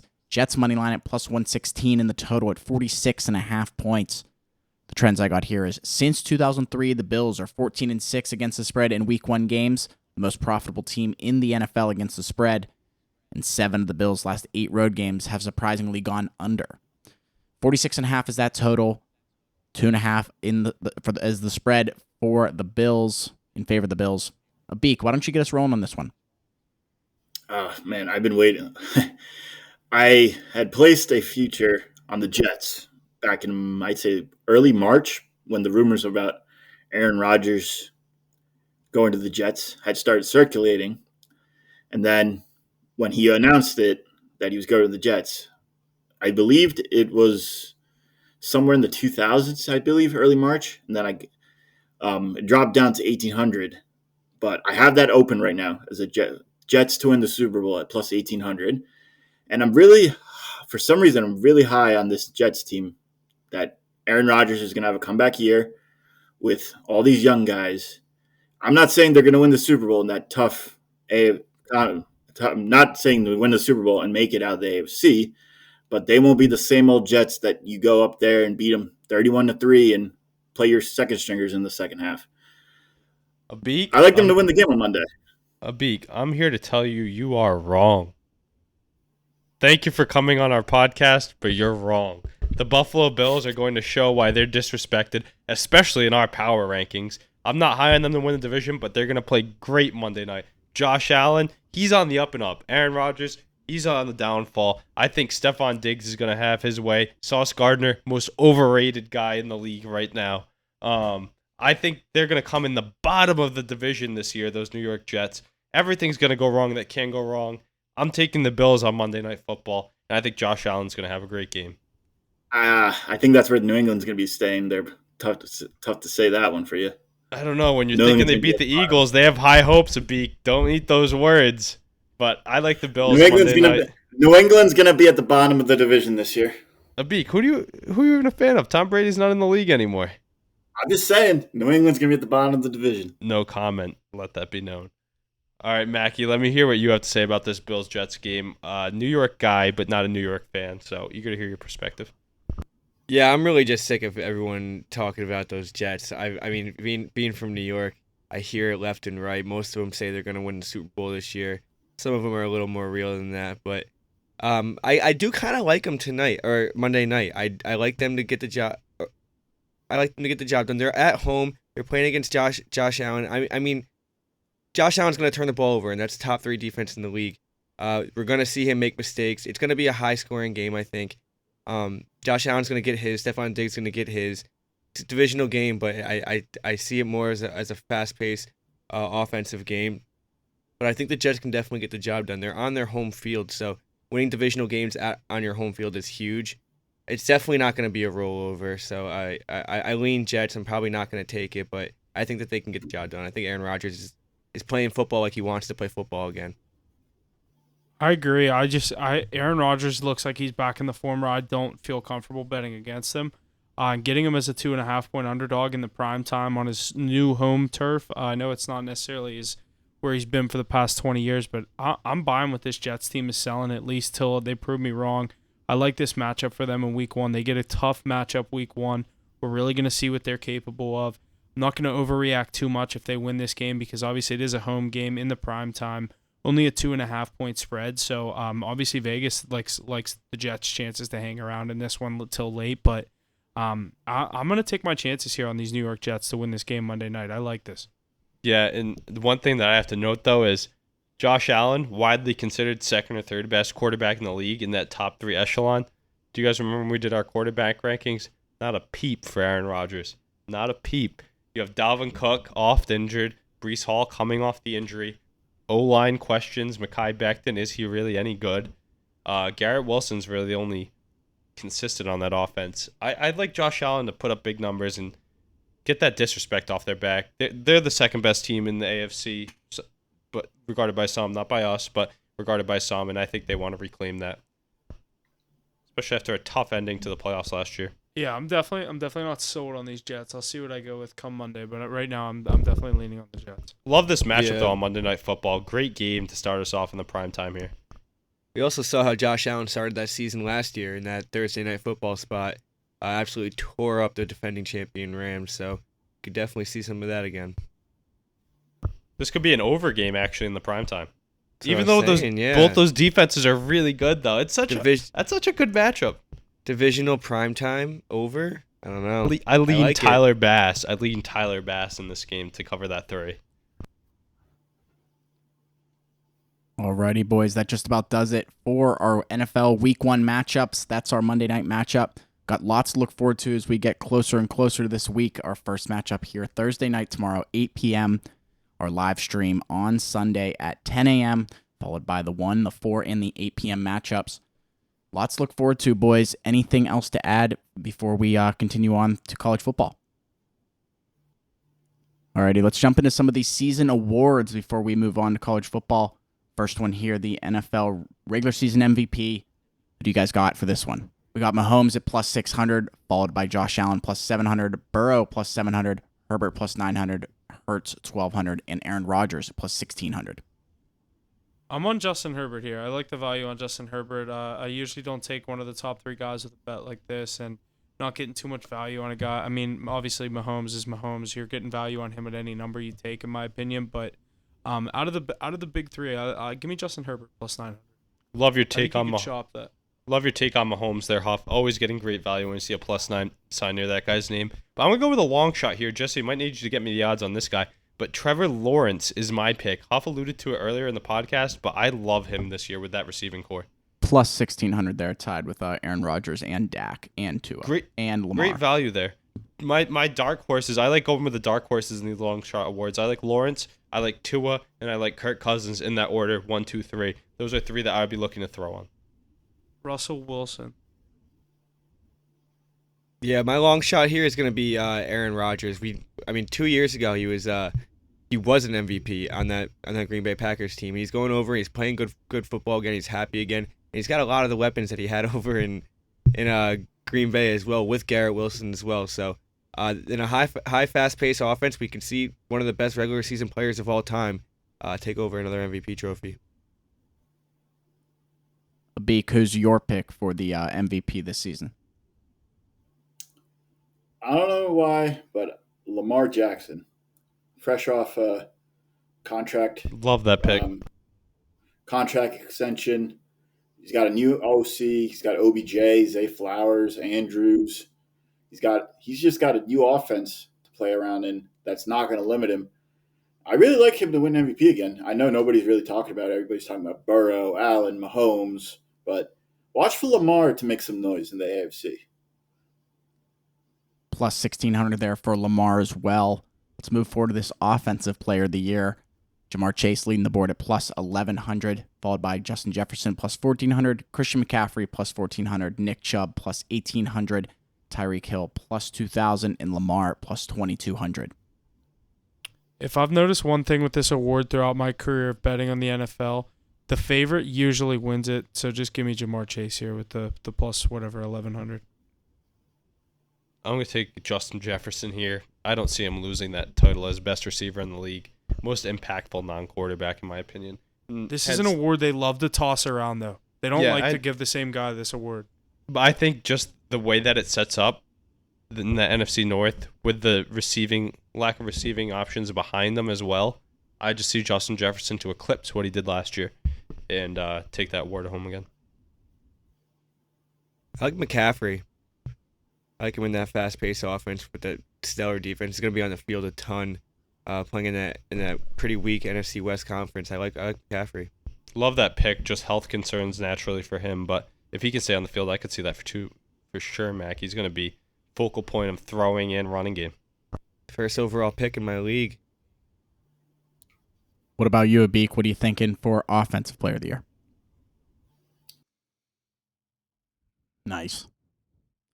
Not bad, not bad. Defensive Player of the Year is up next. Micah Parsons leading the board, plus 450. Myles Garrett, plus 600. TJ Watt, plus 800. Nick Bosa, plus 1,200. Aaron Donald, plus 2,000.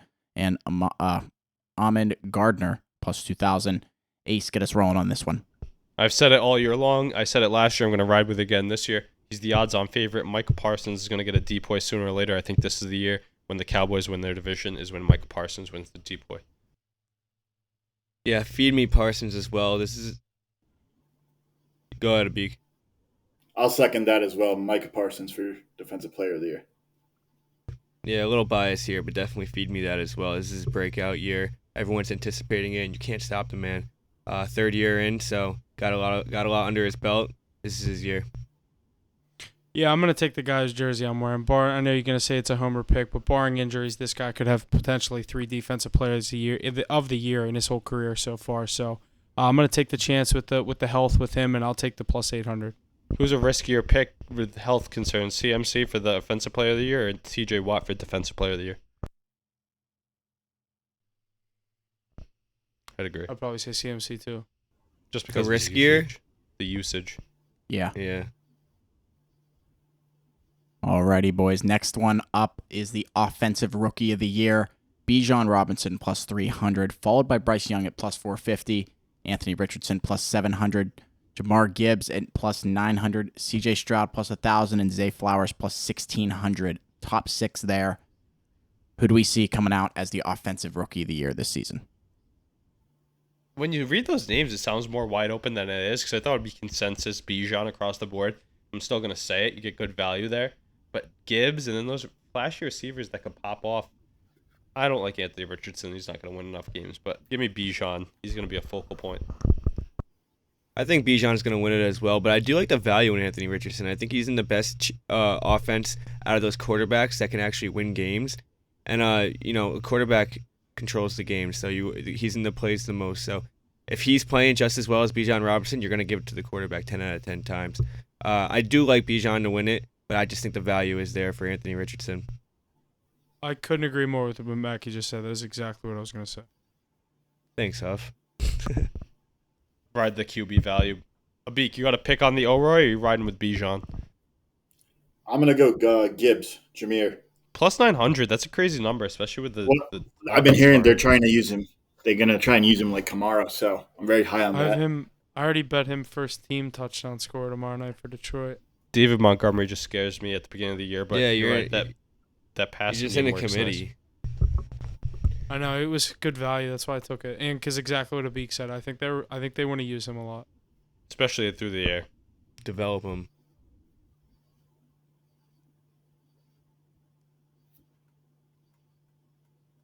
Alrighty, boys. Another one here. Defensive Rookie of the Year, Will Anderson at plus 430 to lead the board. Jalen Carter plus 550. Tyree Wilson at plus 1,100. Christian Gonzalez at plus 1,400. Emmanuel Forbes at plus 1,600. And Jack Campbell also plus 1,600. Defensive Rookie of the Year, Abik. Why don't you get us rolling on this one? This is so wide open, but I think it's going to be Will Anderson the most. I just think D'Amico Ryans is going to have him playing like a dog in that system in Houston. Yeah, I like that pick. The one that I'm going to go with, and it is scary for the usage reasons, but there's been a lot of injuries there, is Jalen Carter up in Philly. I like the plus 550 number you get with him. And another one I like is a crazy value pick. It's plus 2,500 is Will McDonald the fourth on the Jets. I've been watching him in Hard Knocks. I started looking up some of his tape. That dude's a stud, and I think he's going to be a pretty underused piece for the Jets, but when he gets in there, I could see him adding a much-needed spark to that defensive line where they don't necessarily have too many names. Yeah, I'm going to go with a homer pick here. Had to get one in. I'm going to go with Christian Gonzalez. He's going to be the best rookie cornerback in his class, and he has the size and skills to be a high-end corner and do what Sauce Gardner did last year. Great odds there. Give me the young, single-digit wearing corner in New England. He's going to play a lot of snaps for Bill Belichick and match up with names like Hill, Diggs, Brown in week 1. So he'll have the table set for him, and I think he's going to eat. Yeah, I like Will Anderson as well. Third overall pick, if I'm not mistaken. Guy's an absolute beast. He's just down in Houston, so they don't really have much going on down there, but it just makes his name pop even more. So I know short odds, but this is probably who I would go with. Alrighty, our last season award here is the Comeback Player of the Year. Damar Hamlin leading the board by a lot, minus 350. Need I say more?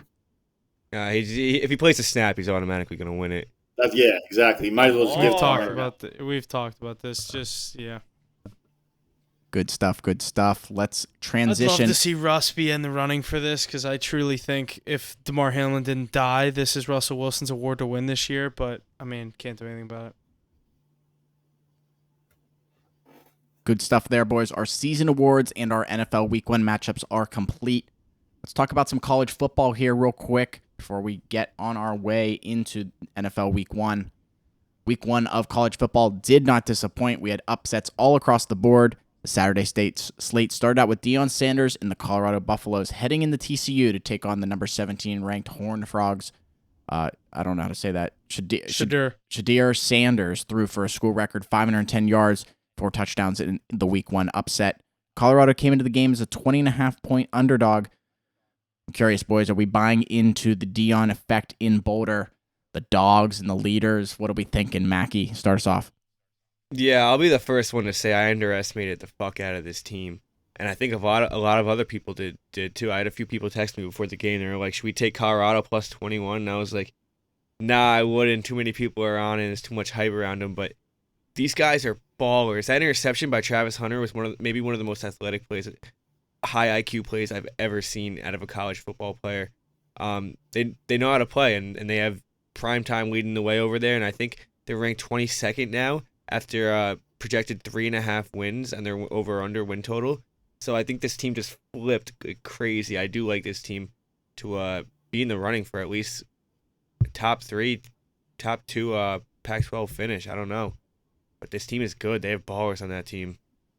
Yeah, and obviously Shedeur Sanders at the helm come in. Everyone was saying, "Oh, he's an HBCU quarterback. What's he going to do in the Big 12 against the defending national or the runner-up national champions TCU Horned Frogs, a team that got blown out by Georgia?" We thought, they weren't even involved in that game in Georgia. That was a good TCU team. They did lose a lot of pieces though. They come home in their season opener against an unranked Colorado. Like you said, not a lot of people knew what to expect. They were buying into the Deion effect because of what we've seen on TV, what we've seen on social media from Deion. I'm the biggest Deion guy out there. I love what he's done. I love what he's done to Colorado with this program. I did not bet on Colorado in this game for that reason. The public was all over it. I do think Colorado is going to be the public's team this year. But this is the one team where I'm not even going to look at how the money is split with their games.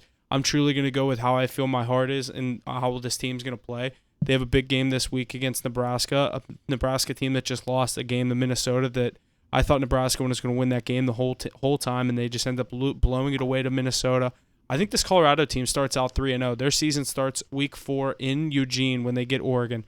Oregon had a big matchup week 1. They put up 81 points on a fucking cupcake of a matchup, but everyone's pick is Oregon and USC. I think Colorado, I'm fully in on this Colorado team, and I think their season starts week 4 where they're going to be a big underdog in Eugene, and I think they could shock the world and beat the Oregon Ducks. All I know is that speech that Prime gave the other day was electric, and that's definitely why they went out there and won the game. I mean, Hoff, you said it best with that take. What did you say today? That's going to get even more recruits to his program. That was kind of crazy. Is once people the way transfer portal is now, you can leave Alabama and go straight to Colorado and play Saturday. Huff, you think Colorado's going to go into Eugene and beat Oregon? Dude, I'm telling you, I think Shedeur Sanders is a lot better than people think he is. I 100% agree, but dude, going into that atmosphere against that team, they're powerhouse this year. Bo Nix is not the same Bo Nix that he was at Auburn. I'm not big. Wait, I'm not so huge that's on him. his son, Shedeur Sanders, right? Yeah. And he has 2? And he has Shiloh on the defensive side of the ball playing corner, number 21. Wow, that's cool. The corners are Shiloh and Travis Hunter. Yeah, Travis Hunter. Jesus Christ, that guy's nuts. He's a freak athlete. That interception and then he's the top receiver too. That IQ is ridiculous. But yeah, I mean, I don't have much else to say about this game. I kind of gave my opinion that they're electric. They're must-see TV every week. Alrighty, this next one, an electric matchup. Number 8, Florida State took down number 5, LSU on Sunday night in the Camping World kickoff. 45-24 was the score. Florida State quarterback Jordan Travis threw for 342 yards, 4 touchdowns, and 1 interception. But it was the Michigan State transfer Keon Coleman who stole the show, getting 9 receptions, 122 yards, and 3 touchdowns in his Seminole debut. Can Florida State represent the ACC this year and get into the college football playoff? Just an electric game overall. I had a buddy that kept telling me live take Florida, or live take Florida spread all over the place. Solid game, lots of fun to watch, a lot of back and forth, and Florida ended up on top there at the end. What are you guys thinking about this matchup here? I was all over Florida State in this matchup. As soon as I saw this last week, I loved them as an underdog in this matchup. The number 8 versus number 5. We saw what Florida State was able to do to LSU last year, and they did it again to him this year in a much bigger fashion. I'm big on Jordan Travis. I was not huge on Jalen Daniels coming into this year. I'm not big on Brian Kelly as a head coach, and I think he got what he deserved, talking all that shit about Florida State. And Florida State, yes, they can represent the ACC in the college football playoff this year. I don't know exactly what their schedule looks like, but they have a really fucking good team. Now that they're number 4, I don't know. It's going to take a lot for them to slide out of there. I know Ohio State's now right on their ass. Penn State's sitting there at 7 after a big win and cover, but I don't know. I really like this Florida State team. Yeah, I don't know if I underestimated this Florida State team, but I was on the other side of this one, and I definitely regret it. it's Brian Kelly over there. He can't win a top 10 matchup. I like Jaden Daniels. I don't really think he even had that bad of a game. You see the athleticism in him, but they just couldn't figure it out in the second half, and a lot of that has to do with the coaching game plan. It's college football. It's all coach ran. Not much audibles being thrown out. They don't really have that free willingness that they do in the NFL. So a lot of that is ran by the coach, and they got blown out. What was it? 28 straight points in the second half. They're up 17-14. The second half was all Florida State. And dude, I was at my cousin's wedding. I remember seeing a text from you. LSU looks like the better team through first half, but the second half could go anywhere, and it went anywhere. Dude, it was crazy. Right. If you watched the first half, I mean, LSU had. I didn't watch any of the game. I texted you in the morning. I liked Florida State. We had our little back and forth about why we liked who we liked, and then I went to that wedding. I didn't watch any of it. Yeah, I mean, they were doing fine. They were controlling pace of play. They had a few red zones. They went for it on fourth down a few times in the red zone. Didn't get it. Changed the whole momentum of the game, but. I don't know what Brian Kelly did at halftime, but he changed the whole game plan. Florida State just absolutely put their foot down and absolutely took off in that second half. It wasn't even a game anymore. But Florida State, I think, will represent the ACC in the college football playoffs this year. This team is legit, and Jordan Travis is definitely the real deal. Alrighty, boys, and the other matchup that we want to review here, the unranked Duke takes down number 9 Clemson 28-7 Monday night as a 13-point underdog. Clemson struggled to get things going, and Duke wasn't going to let the opportunity slip away from them. QB Riley Leonard led the way as the Blue Devils got their first Week 1 win against a ranked opponent in program history.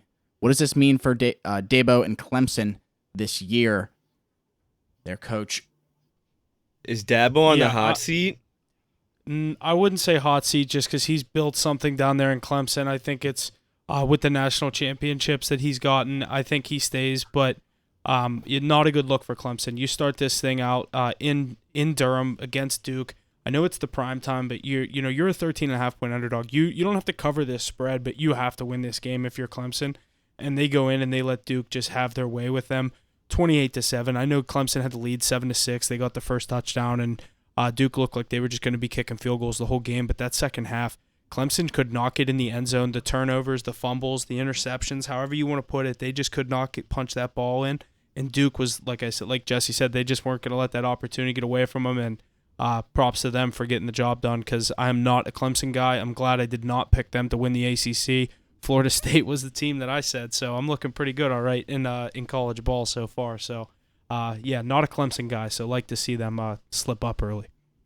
Yeah, nice that we were all over the under on this one. Not a lot of scoring. Clemson scored 1 touchdown this game, and it was because Duke muffed a punt on the 20-yard line, and Clemson found a way to get into the end zone. Put him in the red zone. Only put him at 20 yards.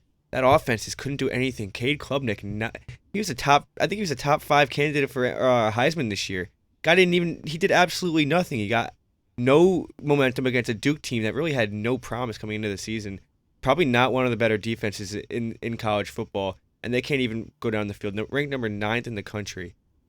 This is not a good look for Clemson at all. I think Dabo could be on the hot seat after a bad year last year too. So a lot going on down in Clemson. Huge win for Duke. I think Duke could be somebody to fear this year.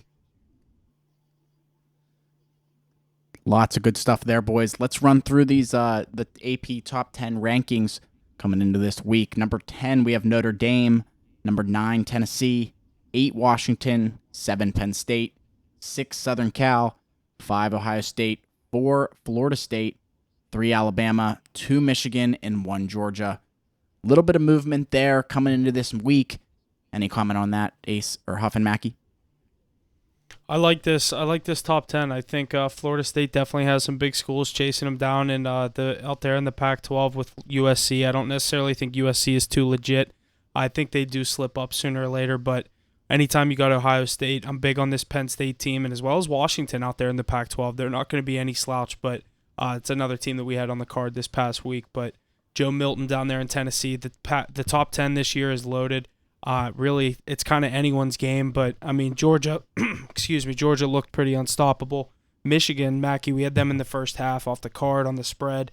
minus 20.5. They cover the first half for us and then only win the game by 23. That was pretty sweaty, but I'm big on Michigan. I think this top 10, if they got it right, I like the top 4 if it ended right now. I know we're only 1 week in, but I think we'll still see some shakeup throughout the top 10. Yeah, I love this top 10. Not too high on Ohio State. That Kyle McCord guy didn't look I'm not too big good. on him either. 1 interception, 0 touchdowns for Ohio State offense. Just absurd. They might have to do some searching over there. But, Michael Penix, 14-point favorites against Boise at home. He absolutely slaughtered them. Got a lot of disrespect. I love him this year. USC, I don't know why you're not too high on them. Caleb Williams, one of the best college quarterbacks we've seen since Lamar Jackson. He's absolutely ridiculous. I think it's their defense. He can do it. It has nothing to do with him. I just think it's their defense. I'm not big on. Yeah, but dude, Caleb Williams I'm so high on him. I've been high on him ever since he took over Spencer Rattler's spot over in Oklahoma. But this USC team, I do really like them. I think they can find their way into the top 4 spot as well. I don't think Michigan's all there this year. I don't. I think there was a lot of weak points against that ECU team that they just couldn't really figure it out, even getting out of their own end zone. They're inside their own 20, and they couldn't really figure anything out a few times. I know that Harbaugh is not there right now, but these guys know what they're doing on that coaching staff, so I could see them dropping out. I like Bama, but this is a really good top 10. I like Penn State as well. The rankings are looking good. Looking forward to reviewing those each and every week as we get through this college football season. Some week 2 games to look ahead at. Nebraska at number 22, Colorado. Going to be a great matchup there. Number 11, Texas at number 3, Alabama. And number 13, Oregon at Texas Tech. Some good matchups coming in this weekend. What do you guys think about those? Anything? I didn't really take a look too much at the spread of any of them. Like I said, I did look at this Colorado game. I think they're a 3.5-point spread favorite. The first time Colorado's been favorited in a while. They are at home. I will be taking them. I'll take my chances with it. I do want to see where the money goes because if it gets crazy out of hand, I don't know if I can do that. Just personal rules with gambling with myself. But, yeah, we'll see what happens. Colorado is currently a 2.5-point favorite over Nebraska. That's so trappy, in my opinion, but I'll probably fall right into it. I don't care. Yeah, this Texas-Alabama game is going to be a huge factor in if I really am buying into this Texas team. Didn't look the most sharp against Rice last week. Got the job done. I think they won by like 30 at the end of the day. But if this Texas team is as good as everyone says they are, they're going to have to put up a really good fight going into Alabama this week. That spread, Alabama -7 against number 11, Texas. Alrighty, boys, I think that's just going to about wrap up everything we got this week. Make sure to tune in on Sunday morning, 10 a.m. on YouTube, Facebook, Twitter, Twitch, and Kick and Rumble. If you want to check out our picks for Sunday, they will be released on our official picks will be released on Instagram, but we'll be talking about our 5 favorite games of the week on Sunday morning. That's all I got, boys. You got anything else to add? I think that's going to do it for me this week. We finally made it to the NFL season as we kick off tomorrow night, so stay tuned to the social media as we get all of our cards out going for Thursday night, Sunday, and Monday night in the NFL for all of our individual card plays, as well as Saturday for college football. I had a nice little start in college football, so excited to get the football card rolling. We started the season 2-2, made up for it with that under on the Monday night game with Clemson. Looking to get back into it with college football big this weekend. I have a couple plays I'm loving, so stay tuned for that on the social media. Other than that, that's all I got. Football is back. We finally made it. Yeah, Huff, you said it. We finally made it. I'm hyped to watch these games, get Scott Hansen in the red zone on the TV. Let's go Pats, baby. Moneyline on Sunday. Abik, thanks for coming out. Love having you. Looking forward to hearing from you on our socials about some upcoming plays. Yeah, I just can't wait for 7 hours of commercial-free football on Sunday. Yes. Counting the minutes, honestly. You want to do a little sign-off, Abik? Thank you guys for having me. I can't believe we made it to football, man. I've been waiting for this day since February 13th, around 10:30 at night at the end of that Super Bowl. Abik, before you get going, let me know who you've got on the record. Who are you supporting? What team are you backing this season without Tom Brady in the NFL? Off the rip, let one go. I'll text it. Wow, he doesn't have one. It's crazy. Alrighty, boys, that's it.